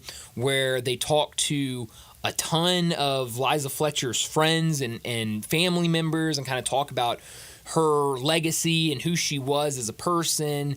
Obviously, before that really tragic day that kind of had all of Memphis wondering and hoping and praying and for the best, and it ultimately turned out for the worst. But it was just kind of talking about her. She was a player at the University of Memphis on the women's soccer team. I thought really, really cool for the University of Memphis to dedicate the new soccer field, soccer stadium to her memory and raising money, because I do think this is something that not only Tiger Athletic fans can get behind. This is something that the entire community can get behind of Memphis, to raise money and to have something kind of in her memory in this city, which I think is awesome. And so I thought it was really cool to see, obviously, Brooks Monaghan talk a lot this morning at the press conference about it. And then, like I said, if you haven't seen this video, you need to go watch it, because it is, like I said, 17 or 18 minutes, But really cool to see a lot of her friends and family members kind of talk about who she was and what she meant to them. So I thought really cool by the University of Memphis. Yeah, I think I didn't know she was a part of the soccer program at one point. Yeah. So it just how tight knit the University of Memphis is, or the alumni. How tight the alumni are for to do something good, positive. Also, in addition, building a new soccer facility and a new track field as well. So I mean, I'm for it. That's an amazing thing to do. Absolutely. I'll read a little bit from the website. Welcome to the official page for the Liza Welford Fletcher Stadium at the University of Memphis. We are thrilled to embark on this transformative journey to create a state-of-the-art facility for the University of Memphis, women's and men's soccer and track and field teams, celebrating the life and legacy of Liza. Join us in shining a light on the future of our student athletes and our community. Liza was a beloved teacher, dedicated runner, and an inspiring figure in the Memphis community. In her honor, we are building a new stadium that reflects the passion and dedication. The Liza Welford Fletcher Stadium will not only enhance the University of Memphis athletic programs, it will stand as a beacon of hope, resilience, and community spirit. So they're raising money right now. You can go on there and donate. I heard we had a little ad for it earlier that I'm sure will be running to remind people and let people know that they're raising this money. They're going to start with phase one. It looks like the phase one estimated cost is $7 million. So they're hoping to raise that. And looking at the pictures and looking at kind of these renderings, the blueprint, it's going to look really cool. For anybody that doesn't know, the soccer field is right there behind the baseball field, kind of right there behind the third base line of the baseball field. And right now, it's very much just a soccer field and bleachers. But what they're trying to build up with a locker room and a lot of areas for both the men's and women's team, it's going to look really, really cool. And so phase one is going to be the building of the soccer and track stadium grandstand, a press box, the women's soccer locker room, and the framework for the men's soccer locker room. So that's all going to be phase one. That's what they're raising money for right now. Then we'll get to phase 2 and 3, and those will include the completion of the men's soccer locker room and the track and field team areas. So definitely really cool to have that, and hopefully a lot of people will go and donate to what I think is going to be a really good cause. Well, it is definitely a really good cause, but I think will be a really cool, just stadium in itself, but also, like I said, just to put that in her memory after, really tragedy that kind of struck the entire city a couple years ago. Yeah, and it really shook the city up. Mm-hmm. I still remember the game after the incident where you could see Silverfield's face. He was, like it's like the last thing you want to worry about is having to leave your house early in the morning and something bad happens to you and your relatives. So that's the last thing is on your mind when those type of things are happening. It's just unfortunate she was at the wrong place at the wrong time, and now we're just we're using her name and her likeness along with her family and the foundation to kind of improve, not only to improve but also let's do something good for the university and for the student athletes. Yeah, absolutely. And I think you even go back, and I think we talked a little bit about this with Matt Infield before we even got to that announcement this morning. I think it's awesome to see the progress of athletics as a whole with the University of Memphis, because everybody knows about what's going on with the football stadium, and we have it pulled up on that computer in there, and every day when I get here I look and see what progress have they made. Everybody's seen the video of them tearing down the press box, and so we know that's happening. But you look at this soccer program that over these last couple of seasons, women's soccer has been one of the top programs in the country. Machine. And the men's team has started to make improvements and is getting better as a program. And so you would go over there and you saw, baseball, they got turf down over there. They've done different things and made improvements over there. Obviously football, basketball, getting that. But you saw that soccer stadium and you'd say, man, you got a top 25 soccer team. You wish that you could have some sort of improvements for their playing area, and so now they'll be getting that, which I think is great, because I think any improvements you can make to athletics as a whole is definitely good, especially when you talk about wanting to make that jump to a Power 5 conference. Yeah, football and basketball is what they're looking at first. That's going to be at the very front, but they're looking at the athletic program as a whole. And if you can say, look, we're not only making progress with football and with basketball in terms of stadiums and arenas, we're also doing it with soccer and with baseball and track, So I definitely loved seeing that earlier today. And like I said, I hope a lot of people donate, because I think this is something that not only Tiger fans can get behind, but the city as a whole can get behind and really do a good thing and a really cool thing for her and for her family in the memory of her. But something else I wanted to get to during this segment, I don't know if you saw this, Zach, but we've talked about it a lot. Week 0, 4 days away. It was your big number. We're almost there. This Saturday, going to be some really, really fun games. Now, I know you don't gamble. No. You're not a sports gambler by any means. Not a gambling man. Not a gambling man. That's okay. But I respect the fact that that's somebody's side hustle, Sure. I enjoy gambling every once in a while. Of course. So does John Harden. Yeah, that's an understatement. Understatement. So today, John and I are talking about Week 0 games, NFL, Major League Baseball. Well, I saw this last night. I wanted to bring this up. Hawaii football, which they'll start Saturday night. They've got a late game. I think, it's basically 11, but for whatever reason, it starts at 10:59 is what it's always listed. All their home games, football or basketball, listed as 10:59. It's the Rainbow Warriors for you. Bingo. And so I don't know why we can't just say 11, but whatever. So Hawaii football is 12-2 against the spread in its opener since 2010. That's the nugget I found last night. 12-2? 12-2 since 2010. That's really good. Yes. Really good. And that's against so. the spread. They're a 38.5 point favorite over Delaware State on Saturday. FCS foe, a team that was 1-10 last year. So I sent that to our old buddy Jay Morgan last night. Say, hey, man, just want to get this out there that we've got a Hawaii team that has been great against the spread in recent years. And then today he sends me a tweet that says, Delaware State spokeswoman confirms Hornets missed today's 10.5-hour flight to Honolulu because of a bus snafu to JFK Airport. First off, gotta love throwing a snafu in there. Quote, we're working on a plan, she said.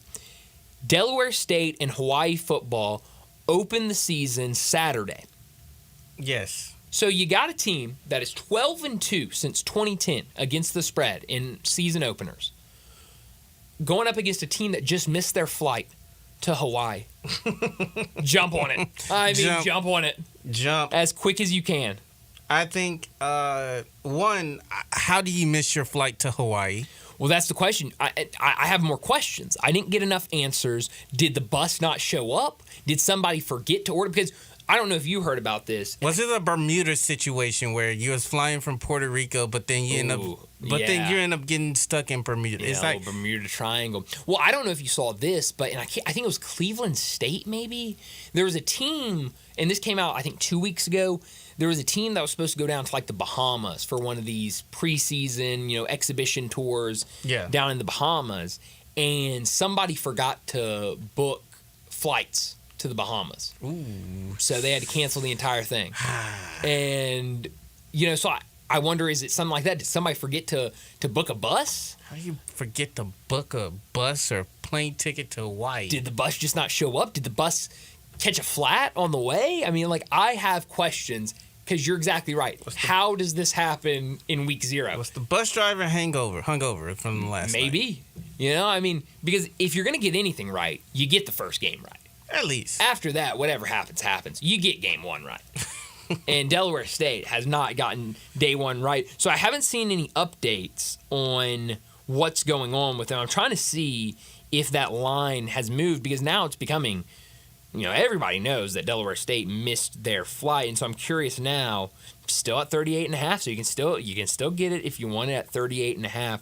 But I've not seen any updates on Delaware State, if they're going to try to still fly out there today, if they're going to have to wait.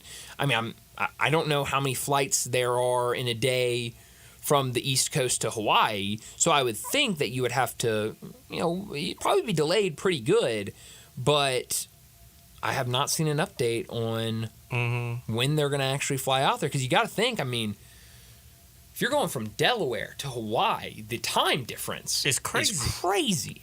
And so they're trying to get out there on a Tuesday night. You've got a couple days to get acclimated to the time. You got some days to get some practices in. Now you're a day behind, and that's definitely not good. Now, there's a lot of people sitting here listening going, nobody cares about Delaware State and Hawaii. Nobody. That's okay. I'm just telling you. You want to make some money, maybe not a bad bet to hop on.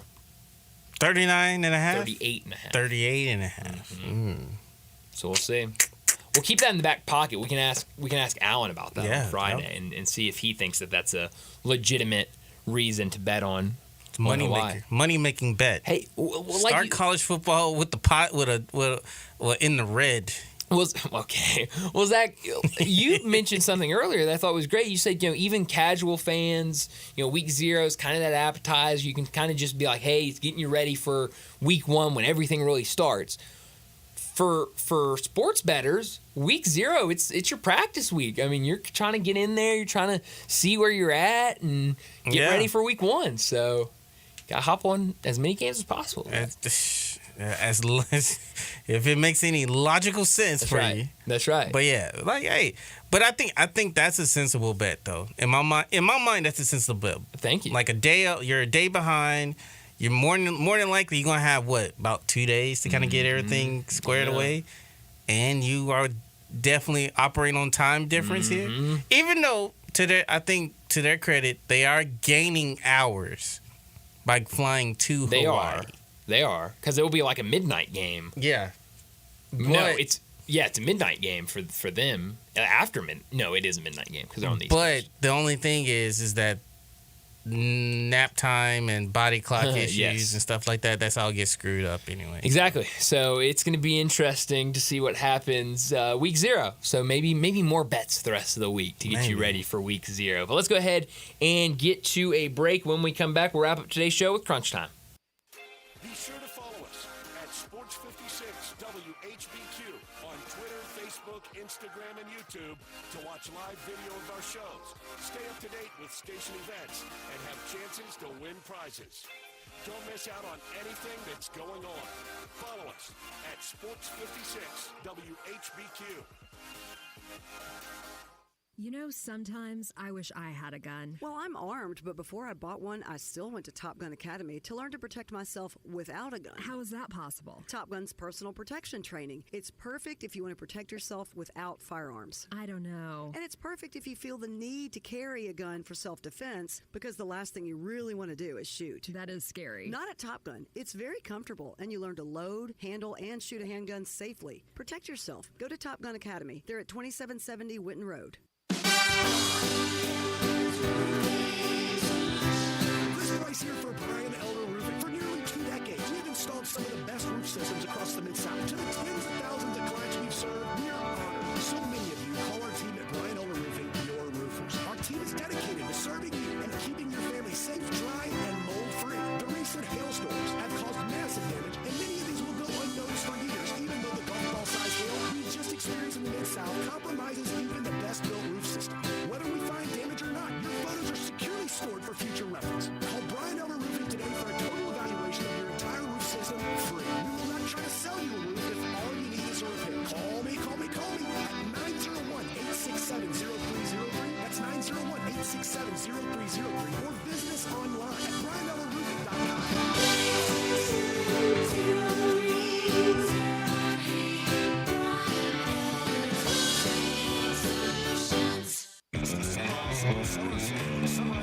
Price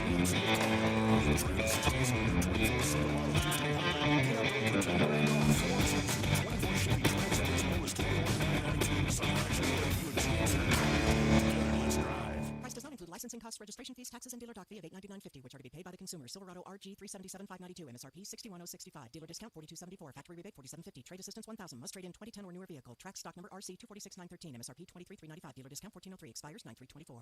Hungry for that delicious smash burger flavor? Dyer's Cafe is the original smash burger since 1912 and still smashing burgers in Collier's historic town square. Come out for their lunch specials Monday through Friday 11 to 2. Ask about their world-famous split dog and authentic Chicago or New York dog. Try the leaner side of Dyer's with a grilled chicken sandwich or freshly made salad. Also serving Lakes, Delta-raised catfish, Pasquale's tamales, and a customer favorite hand-breaded onion ring. Dyer's, serving world-famous burgers, dogs, and shakes in Collier's historic town square. Keep it twisted all year long with Twisted Tea Hard Iced Tea. Twisted Tea is real iced tea that packs a punch with 5% alcohol. Tastes great at the beach, the mountains, or even in the backyard. Look for the bright yellow Twisted Tea flavors. Responsibly. Now back to Sports Time on Sports 56 and 98.5 FM. Here once again are Brett Norsworthy and Brian Davis. This is pretty cool, and we're just getting started, so.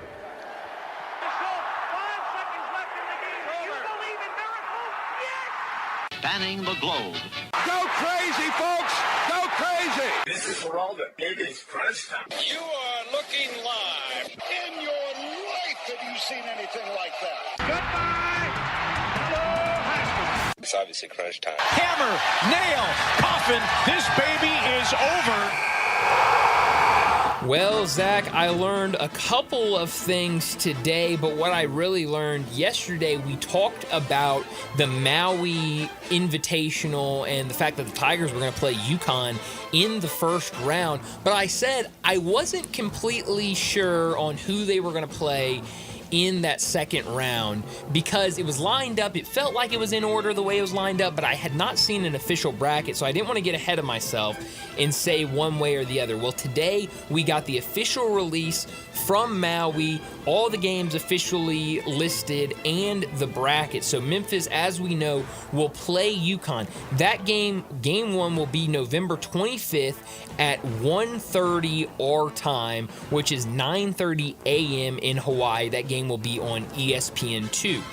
If they win that game, they will play the winner of Colorado and Michigan State on November 26th at 5 p.m. our time. If they lose that game, they will play on November 26th at 2:30 our time on ESPN2, and they would play the loser of Colorado and Michigan State. So they'll get UConn the first game, and then either Colorado or Michigan State in the second game. So either way, I know Colorado, I'll be honest, I don't really know what Colorado basketball looks like this year. I know they lost a handful of guys to the NBA last year. You know what you're going to get with Michigan State. You're going to get a good team. You're going to face a great coach in Izzo. So I think both these first two games, any team you face in Maui is going to be tough. But certainly the three teams that you'll see two of them in the first two rounds. It's going to be tough, especially coming after UConn. Definitely. What I learned today, Brian, there you go, is that you just need to be nice to people, man. Okay. I think going through this, learning what Tua went through with Brian Flores. Yeah. I think overall you just need to be nice to everyone, and because you just don't know when it's going to come back to bite you. Sure, that's fair. You know. I like what Bo said earlier, about maybe this wasn't the guy that Brian Flores wanted and was kind of taking it out on Tua. And that's interesting. Which could be a thing because we've seen it before. Yeah. We've seen it happen before in the past. So, hey, let's look. Treat everybody with respect, man. I like that. What I could have done without it was the report earlier from Adam Schefter. Says Jerry Jones said the Cowboys and CeeDee Lamb are having, quote, promising talks. Now you might wonder, why is that something you could have done without? It's a good question.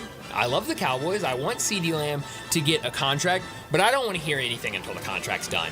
I mean, I'm so tired of all of these quotes from Jerry Jones. First off, I think a lot of them are overblown. You know, the quote that we got a couple weeks ago of, there's no hurry with the CeeDee Lamb contract. Well, if you just listen to that quote, yeah, it sounds bad. But if you take the whole quote, he was saying CeeDee Lamb is such a good player that we don't need to see him in preseason. We know that he's going to be ready to go week 1, so it's not something that we had to get done yesterday. I'm tired of hearing all of these quotes from everybody. Let's just get a deal done and play some football. I agree with you. Yeah, agree.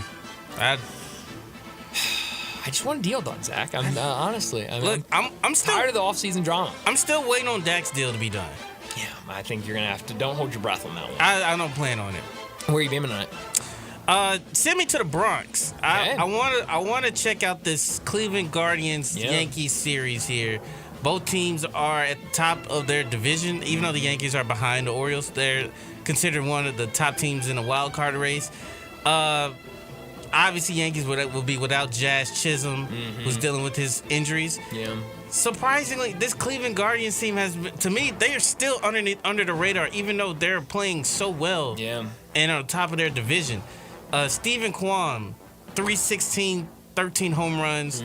It looks like he might win the batting title as far as average-wise. Yeah, he's been great. And then Jose Ramirez, the captain, leading the way.